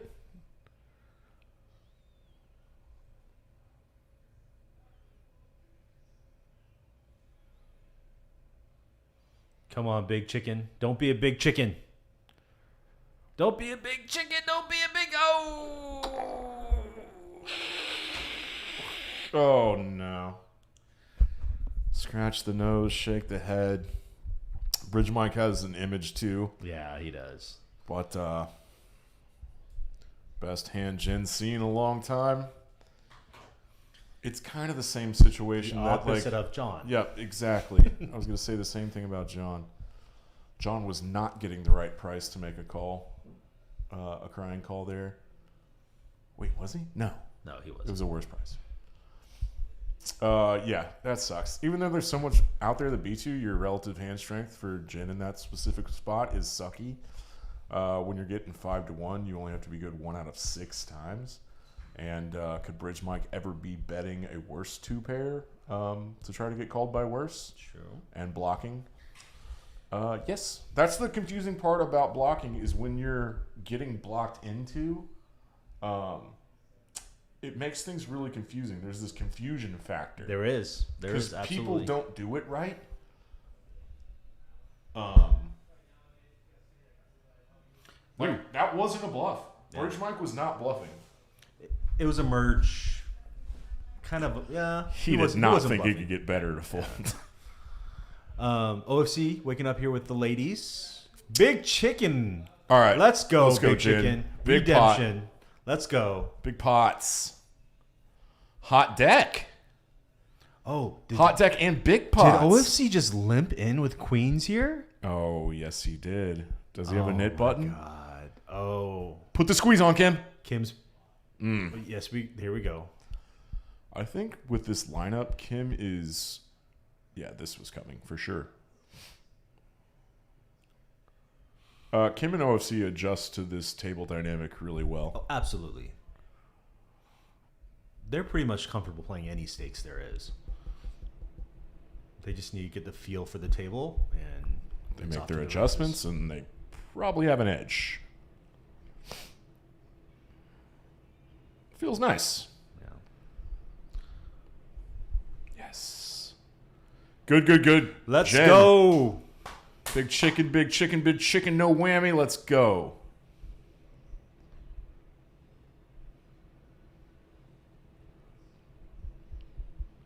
Yeah, man, I'm serious. We don't really need to play 5, 10, 25 on the stream anymore. This game's better. Well, It's just as big. It's less pro-y. that's true There are some fantastic battles with the pros. on the 5, 10, 25 stream because those kids will fight. Like, I love Seinfeld. I don't know how much Friday nights you watch, but like Seinfeld's one of the better 5, 10 Man, players in the that city. 5-10 game that I played was a lot of fun. Yeah, because you were there. And I had no And the idea. continuous knit game, and Yeah. yeah. I loved how you said I needed to win a big pot, and like literally one hand later, You did. I did. Oh, Doc's super stuck. Oh, I Lord, think Doc. this is tilty.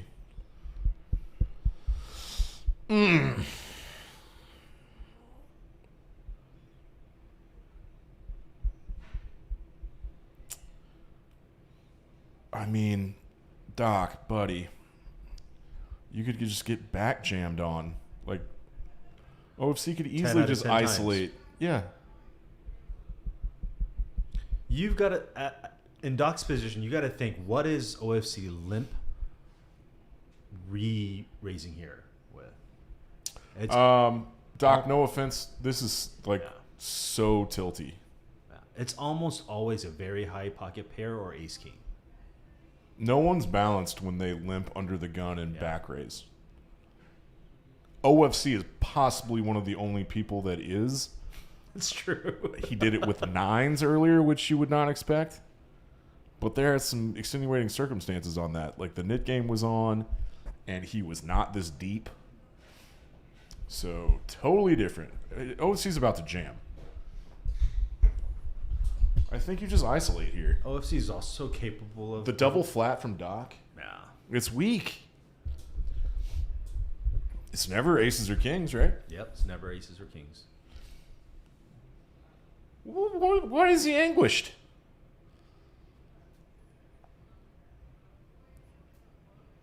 Well, he might be worried about what Big Chicken has. I don't understand what he's counting, and But he's already made it 1100. Is he really gonna fold for $1,000 more? I trust that OFC is an elite hand reader. He's not worried about Doc. He's worried about Jen. But now that Doc calls, he's getting a ridiculous price. And he's super deep, and it's only what? He made it 1100, right? And Jen went all in for That's what it 21. looks like. It's 1,000 left. He's getting like 5 to 1.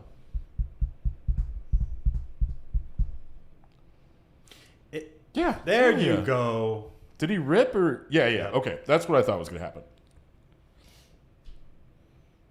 Maybe that was Maybe that was all maybe it for was show. all That was all That's staged. what I'm thinking. Dude, God, he's a what a legend. He had us fooled. He's the official effing brother. He fooled us. That was all for show.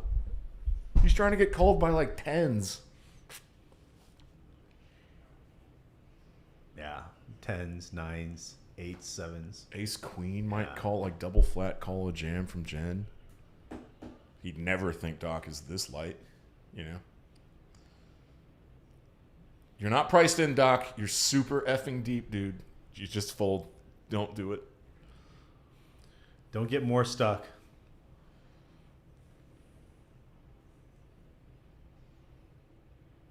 I always, it like pains me to say this here sometimes. I'm always in spots like this, like hoping it's a card read error.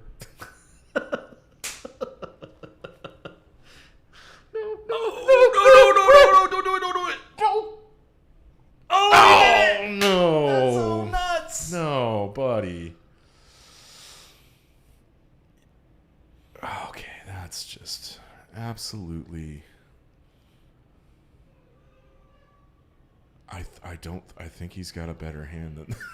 I think it's a card read error. Flop a straight, buddy. Let's see. Ooh, nope. Diamond. Nobody has diamond. Use a 10. 9. OFC about to... Oh, this is the biggest pot of the night. 18 grand. Oh.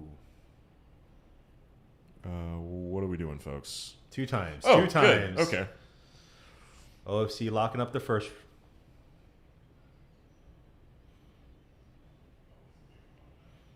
Oh, they're two Doc? They're 2 dead 9s, dude. Oh, dang. He's got 2 outs. 9. I mean, I want Jen to win too, at least half. There she goes. Jen gets half. She gets half. Sad day for Doc.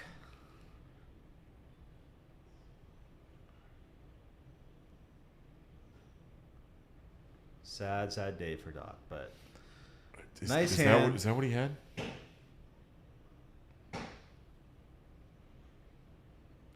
That acting job got Doc to call. I think so. Is OFC like a real life equivalent of a Jedi? Oh, Doc, buddy. That you probably called. O stands for Obi. Official fucking crusher. I'm gonna get in trouble, but I mean it's true. How? I don't know. How?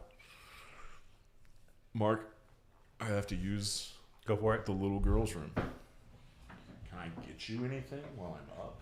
I'm good. Thank you. I appreciate it, sir. That's not gonna work that way.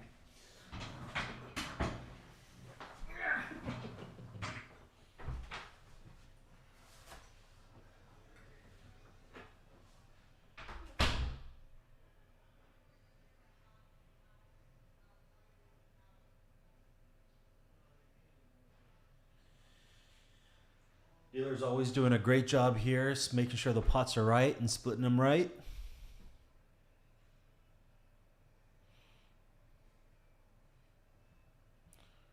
Running it twice does take a lot out on these dealers, making sure everything gets right. The players doing a great job of making sure these guys are taken care of.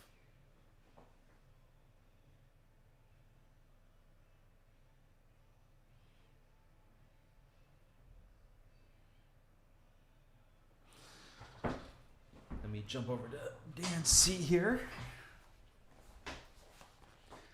Let's look at the VPIPs here again.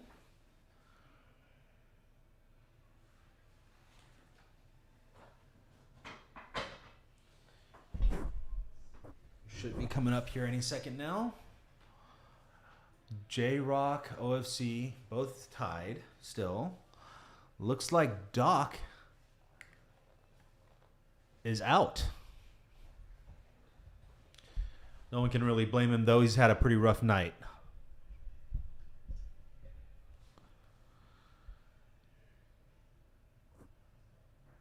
Ooh, John waking up with queens here under the gun. What? That's got to be a misread.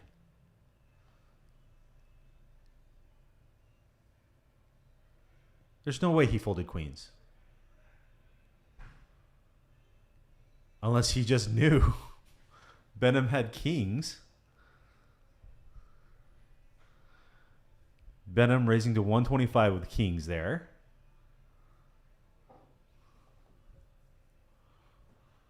J-Rock with the king-queen offsuit, electing for a call. Texas Kim not shy with the jack-8 suited. OFC, any two cards he's willing to splash around.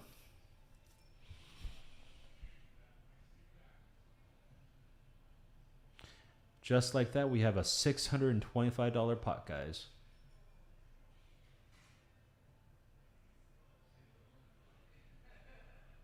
Here we go. King still in the lead here.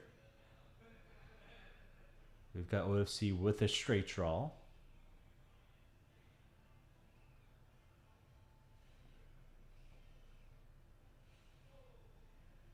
Behnam with a C bet here. OFC electing to make a call here as well. Hoping to spike a 7.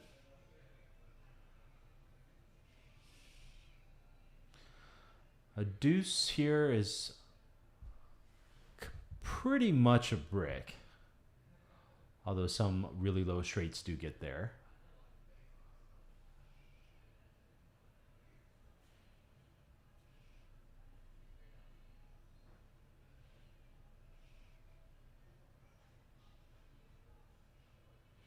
And there we go. Behnam taking it down.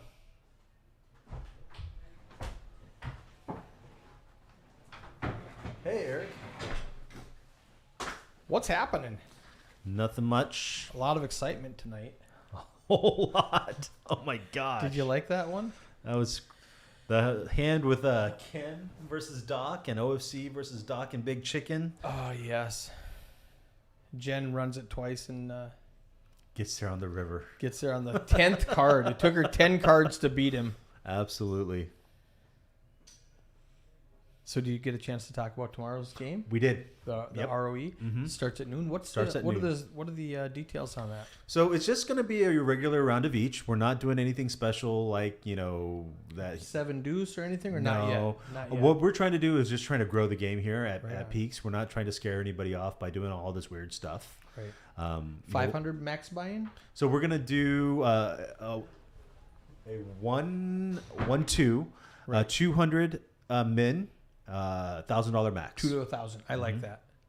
You have to be a little bit more deeper stacked when you're playing Omaha. That's what I was thinking. Yeah. I like being shorter stacked so I don't lose as much. Well, I mean, I'm not really two good to at Omaha. $500 will get you in the game just fine as No, well. I do all right on the Omaha or on the Hold'em rounds, and then I give it all back on the Omaha, especially if they do a little 5 card and then throw in the high low, and I don't know how to play that at all. Yeah, we're not doing all that. We're just gonna be simple Omaha and Hold'em All right, and that's going to start at noon. at noon tomorrow. Super fun. You got. Is this something that people have to register for? Or they Nope. just come in and play. Just show up.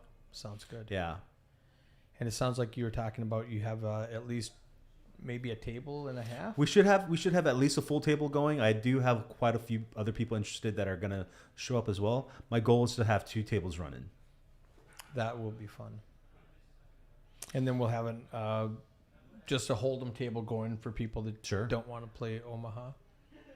And it's going to start out as a 1-2, and in the future, if it grows, maybe add a 2-5. So maybe? in the future, if it grows, 2-5 is definitely possible. But That's what we I did in Dallas. think more we're just gonna just keep it 1-2. keep friendly. it 1-2, and then on special occasions we'll do a stream where we do a 2-5 or a 1-3 and do all those crazy little side games and whatnot. That would be fun. So we got a real hand here. Sam with a gut shot. Mhm. Behnam with top pair. Big Chicken with an open net. Oh no, she has She middle has a pair. queen Yeah, middle pair. and running backdoor straights. Mike Bridge had an under pair that he folds. Have these guys been tangling a lot or not so much? Not so much. Bridge Mike and Big Chicken have been pretty quiet. She does make a call. She's getting a little sticky there.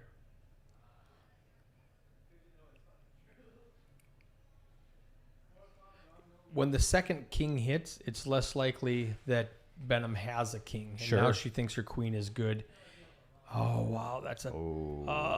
Yeah. Oh, she folded quickly. Yeah, she did. Good fold.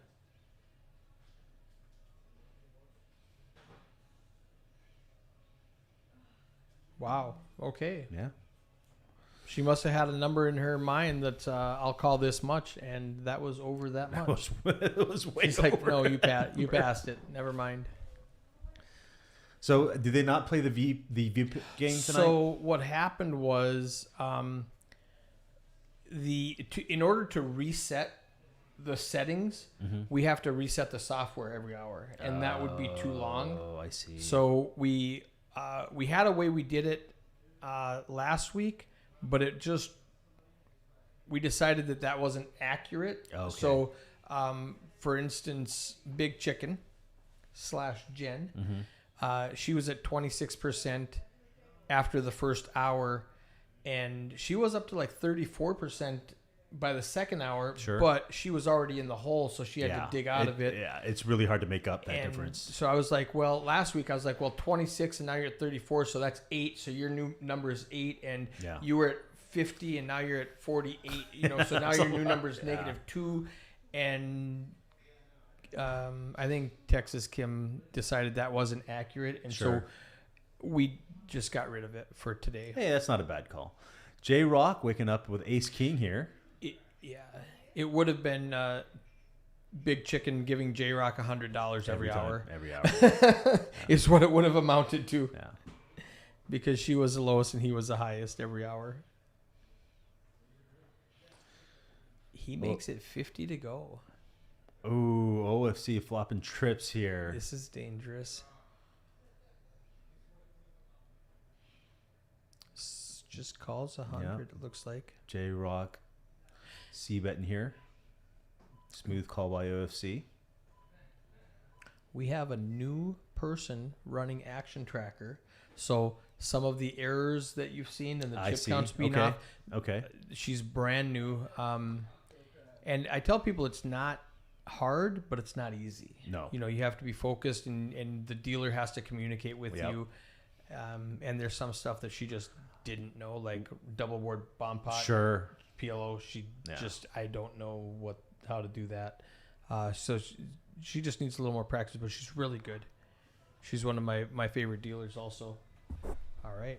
I'm going to step out and let Dan back in. Thanks for having me. Thanks for dropping by, Eric. Always a pleasure. We don't even need those. Field mics are off. I just realized that. We're listening to nothing.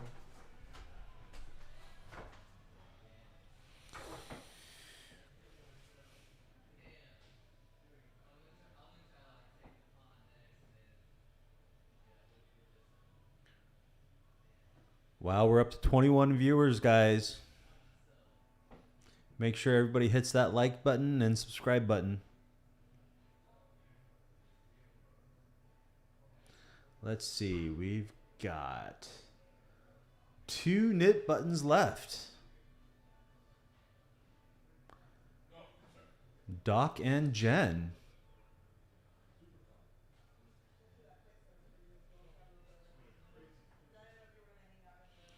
Sam with the Queen Jack offsuit. Making it 50.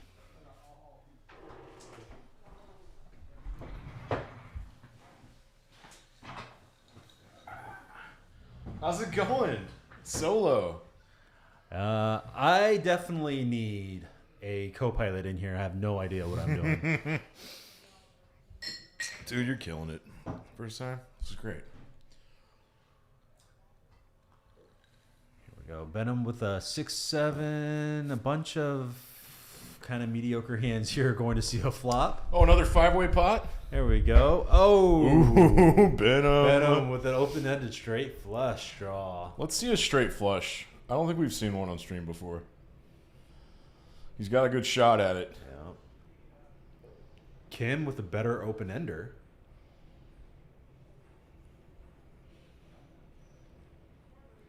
Interesting. This may somehow turn into a big pot. Interesting. Not with an ace, though. Nah. That's kind of an action killer 3 ways, right? Yeah. I mean, not for this strong of a draw. Sam never thinks his queen high is good. Yeah. Kim He's got... probably needs to call this. She does. Getting a good price and has implied odds. Bricks And out. bricks out. But her Yeesh. 10 high is good. I think you triple barrel Behnam. There he You goes. got to. That'll get a fold. Good man. Brave man. There's Juanito in the back. It's probably my best friend. Did Eric come in here and do promo stuff and tell us that the chip counts are right? No, he didn't tell us the chip counts were right. Behnam shows his big straight flush draw. Good bluff, buddy. There are 3 players with 2,000 big blinds or more. That's absurd. I like that this has the big blind that's counts. cool. Did you see this? Yeah. It doesn't show up there, but good God, OFC. OFC, jeez. Good God, man. Look at this. Somehow it just shows that he's up 6.2. Well, I mean, they bought into match, so So he's probably in for 12? he was down quite a bit. Yeah, he was. He was on a 3rd bullet, so he was down. Yeah. It's not often that you see so many people in the green on a stream like this. We said it earlier, and it's still true. Doc is throwing the party. And it has been a party. OFC was throwing the party early on, though. What's Joel doing? That's my boy. We went out until 5:30. Did you? Well, I'm not bragging. It's just like these terrible influences got me going to spots that serve beers at like 4 in the morning. How dumb is that? How is it even legal, Mark? Did you know that places like this existed in the city? No. Me neither. John just flatting on the button with 9s. Okay. J-Rock flatting with ace-jack as well. I don't think John 3-bets enough. No offense. He probably just his style. But now we're 5 ways and he's got 9s. Behnam with top, but John with an overpair. Good flaw for John. Multi-way, tops get a lead. I like it. That's fine. Doc's never folding with top pair. Crappy kicker. John just flats. See, this is how I'm biased. Like, I think he should be raising with 9s a lot. Yeah.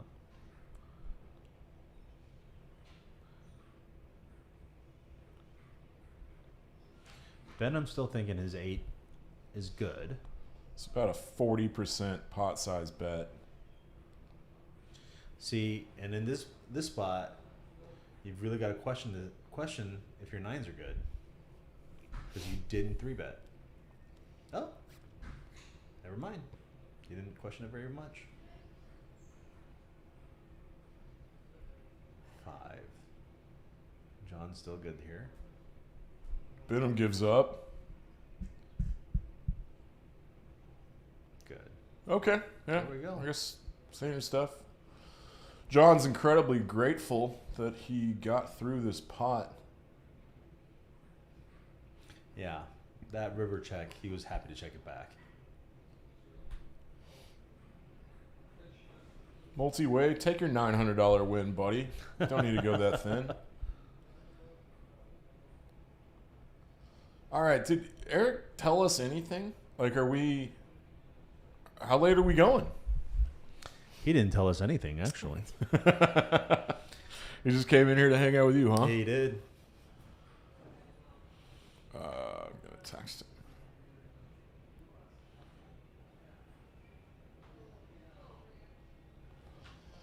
We are on hand 64 of a 5-5 game that's the biggest 5-5 game you'll ever see in your life.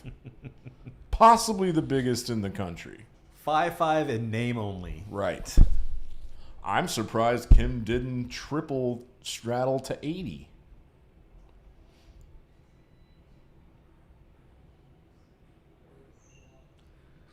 Got some interesting hands limping in right now. So this was double straddled to 40 from J-Rock. Yep, Okay, looks so like he it. gets to see a flop. No one has much of anything Yeah. yet. And they still don't. Dusty ass hands with a dusty ass flop here. Doc is getting his VPIP way up here recently, trying to get unstuck. Seeing some cheap flops. He's got a lot of work to do. Well, And not much He's at stream left to do it. Jack High is good here. I wonder if anyone's going to take a stab at it. My buddy calls this the spot, just like, who wants it the most? Yep. Whoever fires on a river, multi-way with nothing. There you go. Show Yes! off that Jack High. Lay it down. Get rid of the knit button. Ooh. No, was I he think the Big was that Chicken- Big Chicken's Big last Chickens one? last on the net game, I think.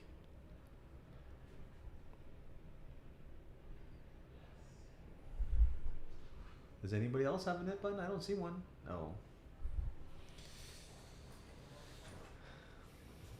Splash pot, PLO. Yes, when you lose the knit game, as Jen has done this time, Jen's going to put $200 in the middle, and then we're going to play a splash pot. So these can get pretty big. Looks like this one is just going to be a regular hold'em hand. Nobody's putting in money for a bomb pot. Correct. They're doing dealer change bomb pots, but they've only done 2 dealer changes. So this could get big.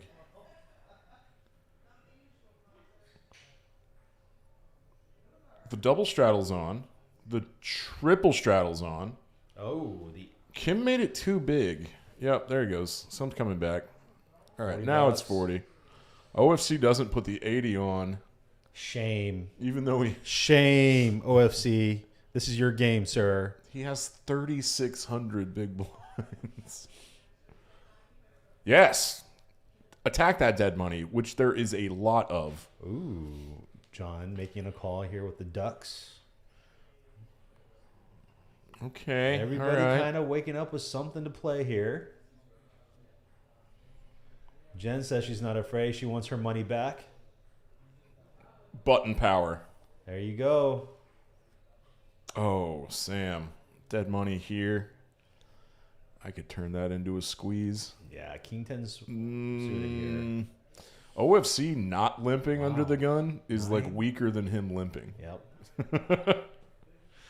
And this pot's already stupid. It's actually 1,075. Because of the 200. That- Yeah.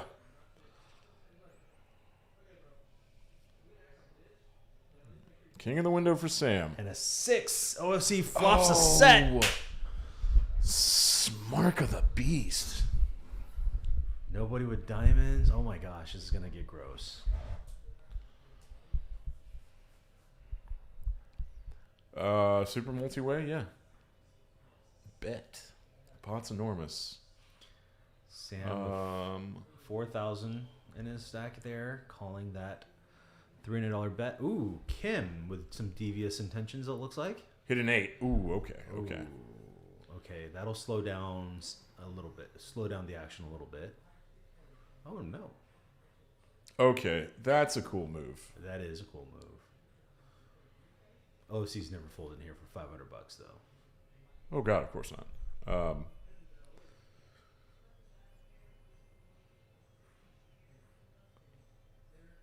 I'm being very self-centered because this whole time, all the time when I'm streaming, I'm like, I get jealous and want to play in this game, but then I start to think about this game and I'm like, this is too big for me. Yeah. I'm the same way. It's an incredible game, though. Does Sam want to keep doing this mergy thing he's doing? He's basically turning a king into a bluff. Now an ace on the river. There's no...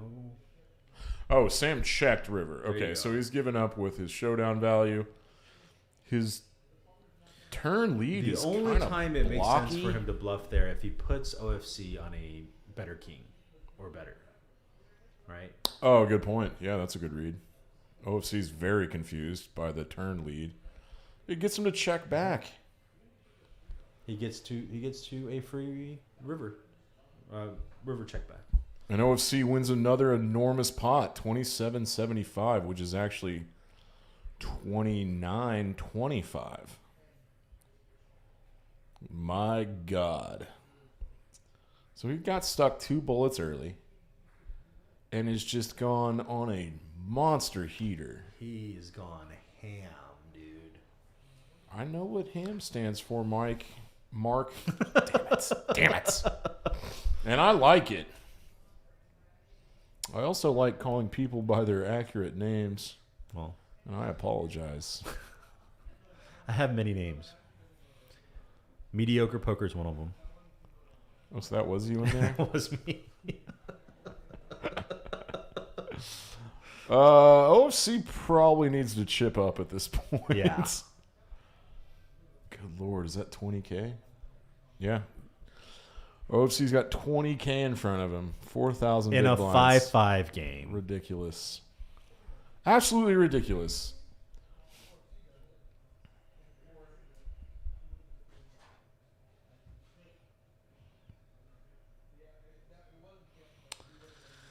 All right, Kim flopping a gutter here. Oh, big chicken with bottom 2.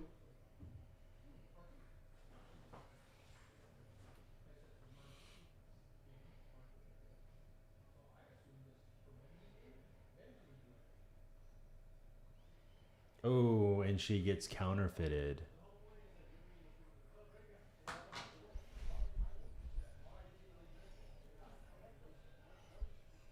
That sucks. She's still good here, though. Wonder if anybody's going to take a stab at it with that ace on the river. No? That was a very friendly river check through, everybody. All right. With Jen winning that pot, I do want to bring up something. With Mother's Day around the corner. Oh, shit. When is it? It's soon. It's in... It's always near my birthday. It's just around the corner. Jen owns a flower business. Hell yeah. Yeah, so... What's it called? They have... Let's plug that. Let me look it up. I have...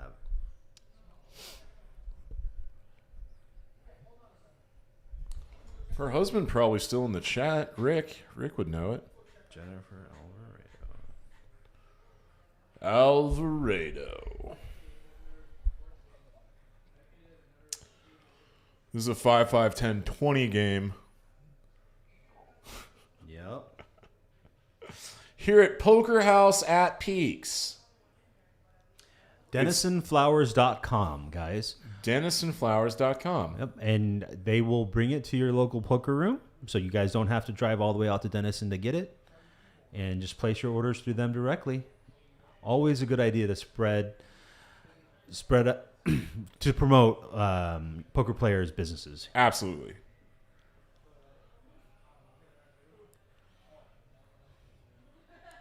They deliver to the poker room where no one's mom is.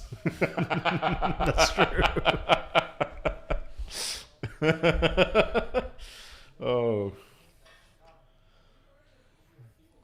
5-handed again. Lot to talk about. Let's see. J-Rock. J-Rock has an open ender. Oh, not J. Doc has an open ender. J-Rock has a flush draw. He's been playing these draws really fast tonight. Yep. One got him in a lot of trouble. Kim never folding middle pair here. Oh, John with middle pair, better kicker. Quack. Brickiest of bricky ducks. Yep. Backdoor clubs get there, but no one has any. And Doc is just going to fire again into 3 people. He's got a lot of players to get through here on a very draw-heavy board. He also has a lot of ground to make up if he wants to get unstuck. Yeah, that's a good point. Can he bluff enough people off of this pot? J-Rock not going anywhere with his flush draw. Might be pretty tough for John to make a call here, but he does.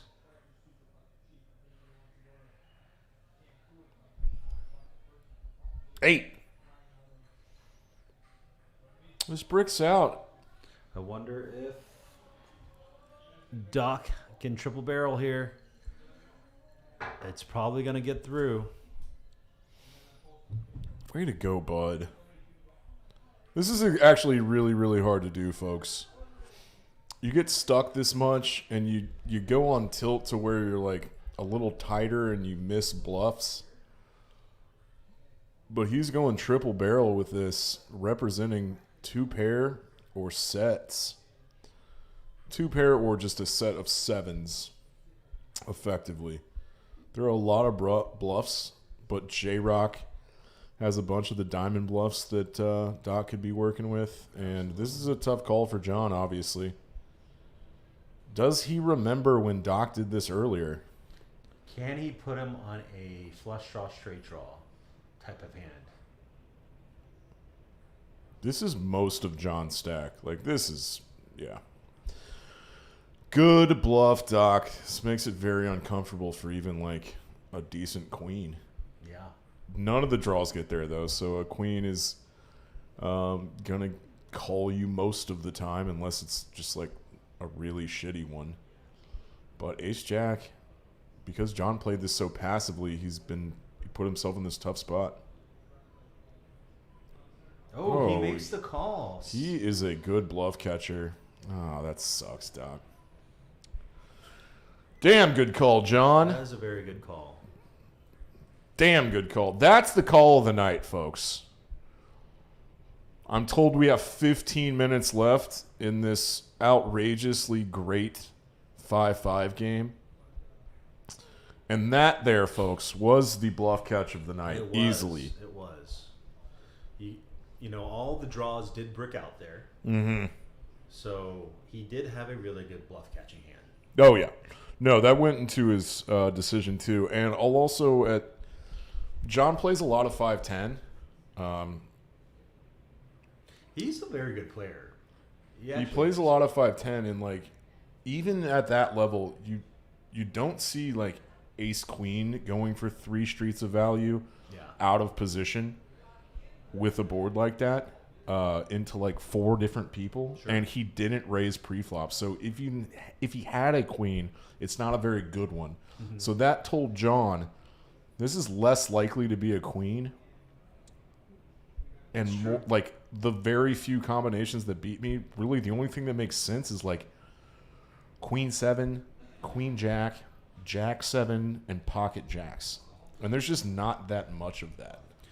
Here we are with an interesting hand here. John waking up with pocket queens. He's wishing he limped back raised. Yep. A deuce in the window. Hello, Sam.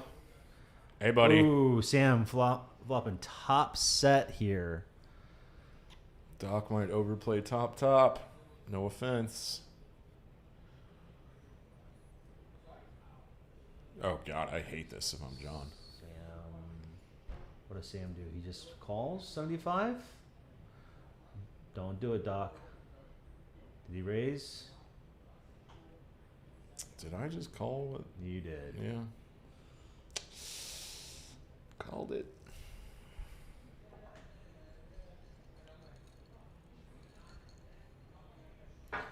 Oh, and Sam is loving this. He's loving this, but Sam is loving this. If he back 3 bets on this fly, like, it's too strong. You just have to call. Maybe not. You're getting called by, like, really good draws, right? Sure. But he just does call. Calls. Yeah. He's not afraid of the flush draw. And with Sam calling, John's, like, freaked out at this point. Yeah. There we go. Now the straights get there. And Doc will slow down.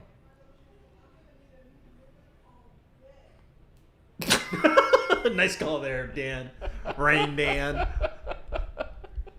Oh, I love when that happens. My credibility skyrockets. Wow, nice fold there, John. Yeah, for sure. With the overpair. Can Doc win this? Ooh.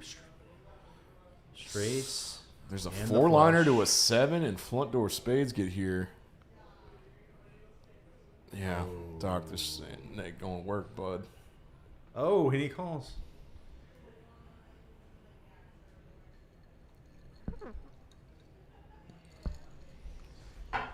Yeah. You got to feel for Doc here, man. Yeah, He's I'm trying, starting to have some He's trying so hard to make up serious empathy here. some ground here, and he's just running into it left and right.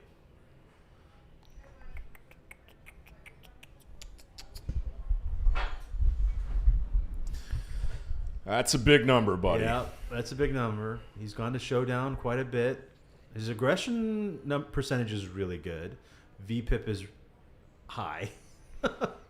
But he's not raising a whole lot pre-flop. Playing a little passive pre-flop. So that's putting his ranges pretty... What's the word? Condensed? Yeah, you can... His ranges aren't very wide. Hand 69. Nice. Giggity. Oh, it's such low-hanging fruit. Mike, he's doing the OFC from hand 5, limping with 9s under the gun +1. Doc raising it with a suited king here. Really big. The NIT game's not even on, and this is just... He's just trying to force it at this point. Tilty, bud. I don't know where the line is to shine a light on all that. Why isn't this turning off? Turn it off. Turn off. Bye-bye. Oh, he does flop a king. Okay, that's cool. I want this chart to leave. Click another chart. I unclicked this. Oh, okay. Oh, then I clicked it again. Good job. All right. Good timing, Dan. Okay. All right. VPIPs coming right up. Yep. There it goes. Yeah. Joel. OFC taking the lead here.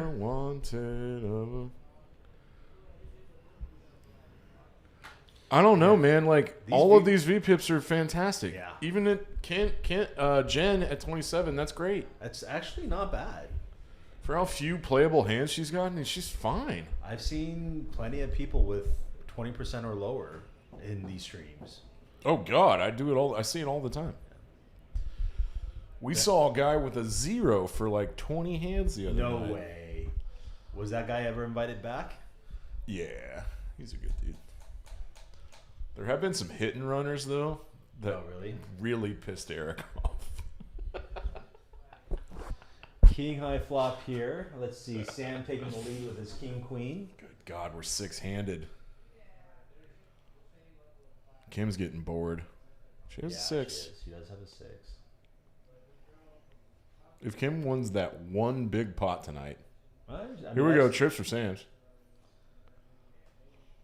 Sometimes that's all it takes is just that one hand. Yeah, Kim's never get a turtle. Yeah, she's got an $11,000 stack. She's doing just fine. Yeah.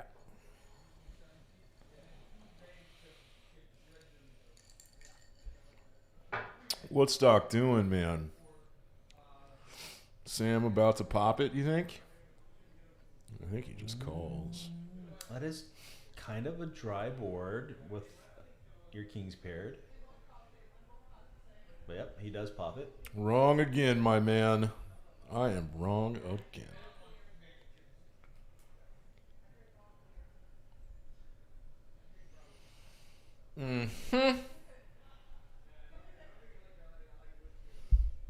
I guess that's all pretty standard stuff. Yep. You win $655 by turning trip kings. Happy about it. And aren't you kind of like, you're reinforced with your idea that these pots get sneaky, stupid big when you don't expect them to. What do we call that? What do we call that? Sometimes I'm good with words, and sometimes I'm really bad with words. There's a Steve Martin joke. Some people are good with words, and some people words are. Like, you just completely deteriorate verb agreement on the second punchline. You know what? I'm going to bail. Thanks for being here with me, buddy. Hey, we're up to 23 viewers. All right. We love our viewers. We love Like, chatters. subscribe, and share, guys. Like, subscribe, and share. Did you hear my little bit earlier? What's up? You like, you subscribe, you turn on notifications, you share the link with all your friends, then you get out your letter writing material, which is called something specific. I blanked on the word earlier. Itinerary. No, that's not even it. Anyway, then you write a handwritten stationery. You write a handwritten letter to your grandparents explaining how to use YouTube, and then drawing a picture of the like button and having them also like the show. That's hilarious. It's way less funny now that I told it twice, and I'm regretting doing that, but now I'm just talking for no reason. Ace deuce for Doc. Can he finally win a pot? Check, check, check. Slant rhyme. Oh, 2 pair. Very safe. He's got to feel pretty comfortable now. Let's get some thin value. He goes way too big. No. He's just trying to get. Hey, make it look bluffy. Yeah. His table image right now is what's making OFC tank here. They can feel the tilt. You know, at the table, you can just feel it.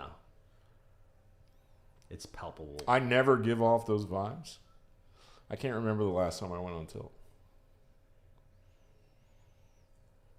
Do you know why, Mark? Because you're a winning player. Because I don't care. I just don't care anymore, dude. All right. How many more hands do we have left? We have 4 minutes worth of hands left. Nice. Let's make them count.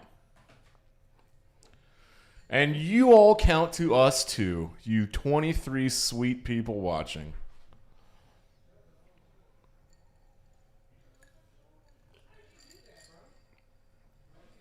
Oy. I wonder how much Eric hates it that I have drinks right next to the keyboard. Oh, I'm sure he loves it.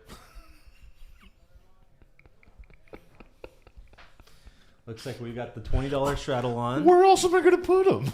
Doc raising it here with his suited ace, ace-7 of clubs. J-Rock not shy, calling with his connectors here. I've been holding off and trying not to say this, but Kim looks like the Asian Carmen Sandiego tonight. Oh my god! I don't know if there's know an if anybody Asian, knows what that is. version of the name Carmen.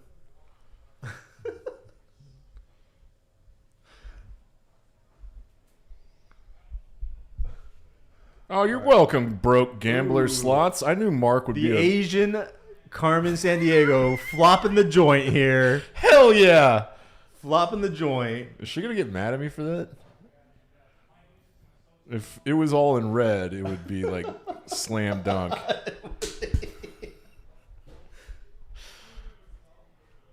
John is showing his neighbor the ace king that he just folded. Oh, and Doc is just Doc is forcing it. just forcing it, buddy. An 8 would be brutal for him right now.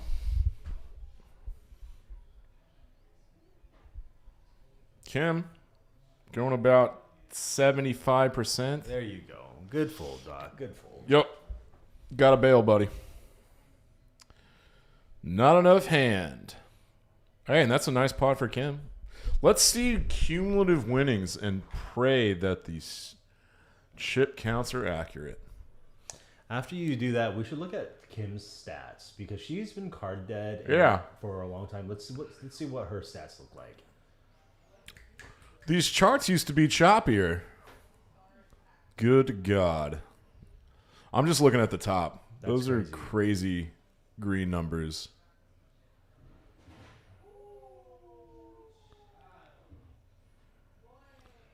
Hello, Brad. Looks like Doc is throwing the party. In a very substantial way. Let's... It's after this game. Yeah. Let's look at it, yeah. These charts sure like to take their time, and now I don't even know what's going on. Is that the quadruple straddle for 160? I don't think so. I think OFC just put the 160 on. Did he? Oh, he did. Holy crap. Christ almighty. It's showing up as a raise, but it's possible this is a straddle. I wish we could hear what they were saying, but table audio tonight strangely missing.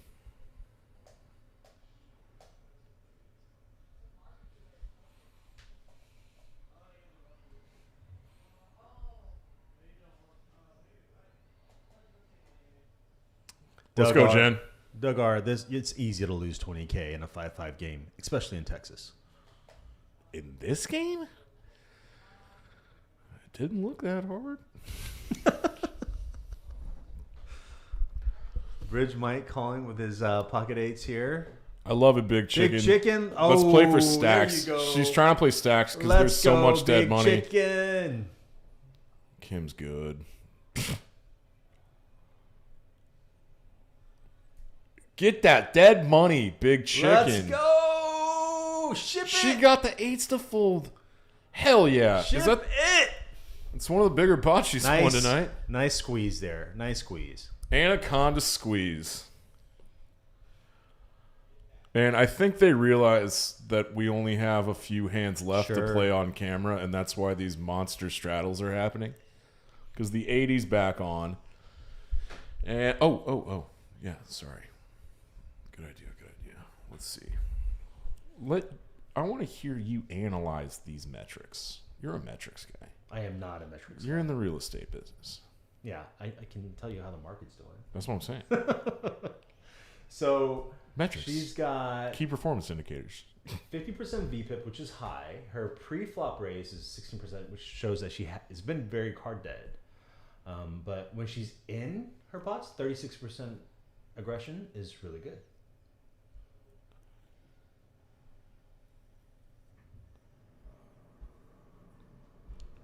John folding his ace-4 offsuit. What has Bridge Mike got here? Besides a very cool pair of sunglasses. Oh, he's got the Rockets and he's limping. Oh my goodness, Behnam. I'm excited. Oh my gosh. Brad, I don't know. A little tiny squeeze, like when you give your girl a little honk. Oh, that's kind of limping here with No, aces here. Is kind Bridge wanted to get raised so bad, Yeah. and now he's six-handed. Oh, God. 6-3. Oh, 5 more. Oh no. Still, a couple dudes with open-endeds. Yeah. Bridge still has 41%. Doc is going to fast play a draw again. Could get him in trouble. Let's go. This passive line could get Mike in trouble, too. Behnam with an open under making that call. Ooh, paired board. Scary card for Mike. Does Doc want to represent it? Yeah, Yes, he does. He does.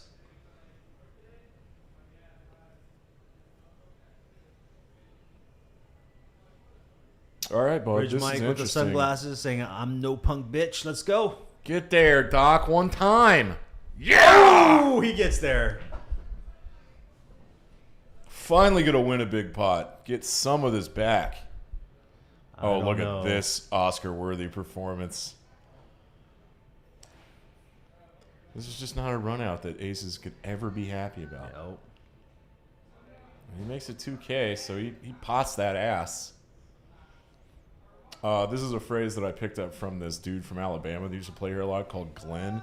That was one of the funniest people I've ever played with in my life. He had all these sayings, and one was, "Gonna pop that booty," because he played a lot of Omaha. When he pots it, he goes, "I'm gonna pot that booty."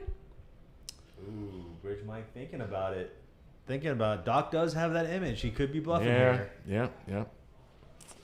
You'd think once in a while Doc would get paid off after showing so many bluffs. But Bridge Mike can't like it. Is He that pump faked. Eric Anderson?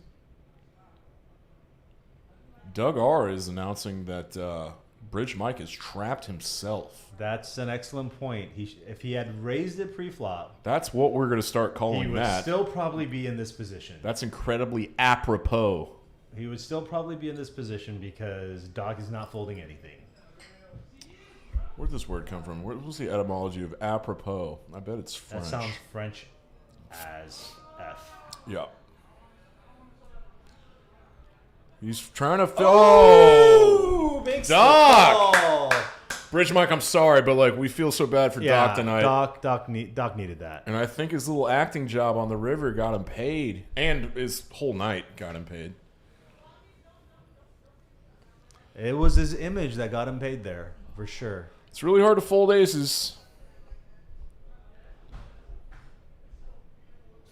So Doc's only stuck 17 grand now? I mean, you're going the right direction, but we're almost out of stream. I wonder if they're going to play after. He'll get it back. It all comes back around. But this could be the last hand. Like, there's not... We used to be in the room with the action tracker, and they would be like, all right, hand 75 is the last hand of the night. And I would know when to, like... It actually is good to be in a separate room from the action tracker. Just Oh, my for God, because how loud I am? Well, they not just hated that, me, but dude. the integrity factor, right? Just I know that the action tracker can't see anybody's cards. Correct. But you just don't want any form of, something Uncertainty, fishy going on, yeah. right? So I think making the move here is probably the best for everything. No, I'm serious. The trackers hated me. Understandably. I'm loud as... I mean... Yeah, you He can go play 2-5 PLO and hit flush. Get flush? Why would this heart be here to where we can't see anything? Why would it be there? Should we just anticipate that this is the last hand of the night? I think so. I mean, Bridge Mike didn't even rebuy. We're 20 minutes over. Bridge Mike didn't rebuy? No. Okay, yeah, this is over. He's sitting with like $100 in front of him. Doc, you can win another big one, buddy. Let's go. 3-bet into 160 with... He min-clicked it from the big blind. Yes. Kim never folded here. Price did.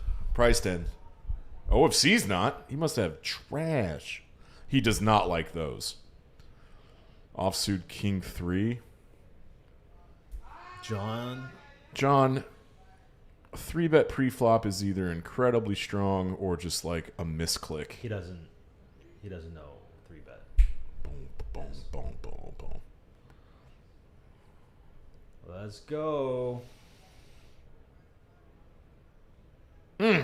Everybody whiffs. Oh, and he checks. A C-bet probably would have taken that down. No one can represent a 10 here. Doc is now saying I have like 7s or 8s or 9s. Yes. This is called a delayed C-bet with little equity. There you go. He's beating John's king high, which peeled a turn to hit a pair. Or he's got devious intentions and possibly wants to bluff. I don't know how you would pull that off. I don't This know would how be that the would hand to make pull sense. it off on if he tries. What does he put Doc on? Some ace high? I think that's the only way you would decide to pull the trigger on a bluff like this is like, does Doc's line make any sense at all? John's just like, I haven't seen this guy fold enough. Yep. Looks like we're playing some more hands. Eric! My brain's feeling mushy, dude.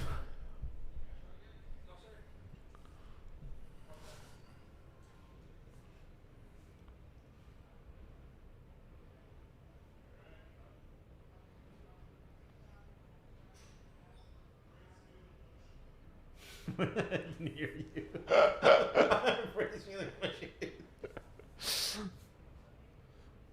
Let's do a really professional dismount here, and not know which is the last hand. So we'll do like 4 of them in a row. Thanks everybody for tuning in to the Poker House at Peaks stream, live on delay. Thank you, Rick. Appreciate you tuning in. And Bridge Mike is all in. He did not rebuy, and this could be the last hand of the night. But he's got a decent little combo. He does not have $355. It looks more like $115. Damn, he must have tipped a lot. I think that's what that is. Yeah. J-Rock out flossing with a pair of 10s. Oh! It's over now. It's over. What a night.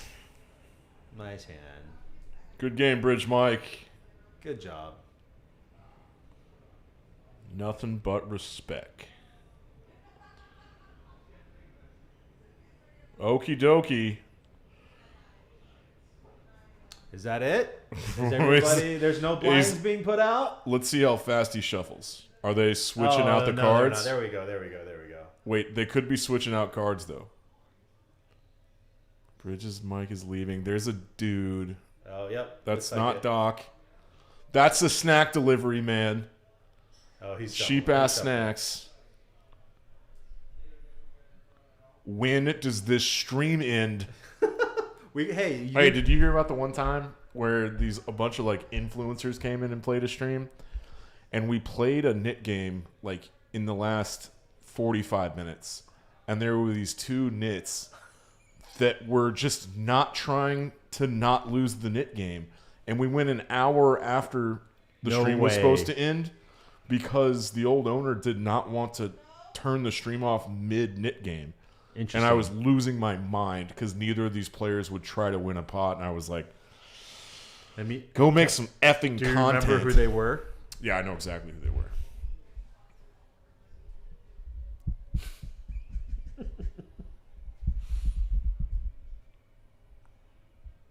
Streamers, man. Yeah. I mean, what do we call them? Influencers. Content boys. Content boys. Oh my God, Doug remembers. I was drunk and just left. Oh, you quit? I did. I got up off the mic and I just left. I had to put my foot down, man. Forgot about that part. You were so drunk. All right, what do we got going on here? We got a $60 raise with 9-6 giggity. I might do this now. My buddy says that 9-6 is called the big lick, and that makes me really uncomfortable. I call it pocket giggities.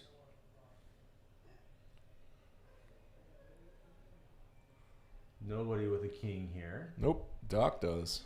Oh, I didn't see it on that side. Doc with... Oh, there you go, Doc. Catching fire right at the end here. And too bad nobody has anything to pay you off with. Sam could call with a flush draw. Doug, that was when the snacks were free. It's like BC and DC or AD Peaks was You know- pre-free snacks Yeah, I remember when and then post-free snacks. I remember playing here all the time, but I never really took advantage of the free snacks. I got the drinks, like the sodas and whatnot, but didn't get a whole lot. There of was snacks. some high-quality snacks out there, Oh, I noticed. and I took advantage they did of have the fruit snacks. I do remember taking some $2 fruit snacks. beers. So Eric's on screen right now, and this happened 15 minutes ago. Because what you're watching, folks, and what you're hearing are not happening contemporaneously in Yes. our current reality. We are live on delay. That's right. Doc wins $500 for that? Hell yeah. That's got to be it. There's racks out. All right. Let's call it a night. Is that it? I have the power to just do this now. I've had the power the whole It time. looks like he's taking It his had been heads up off. to There we me go. this whole time. Thank you guys for having me on. It's been a pleasure. Oh, dude, that was great. Don't forget to like, subscribe, and share. And write your grandma. That's right. Let's grow this stream and this room, guys. All right. Thanks to the dealers and everybody. I mean, whatever.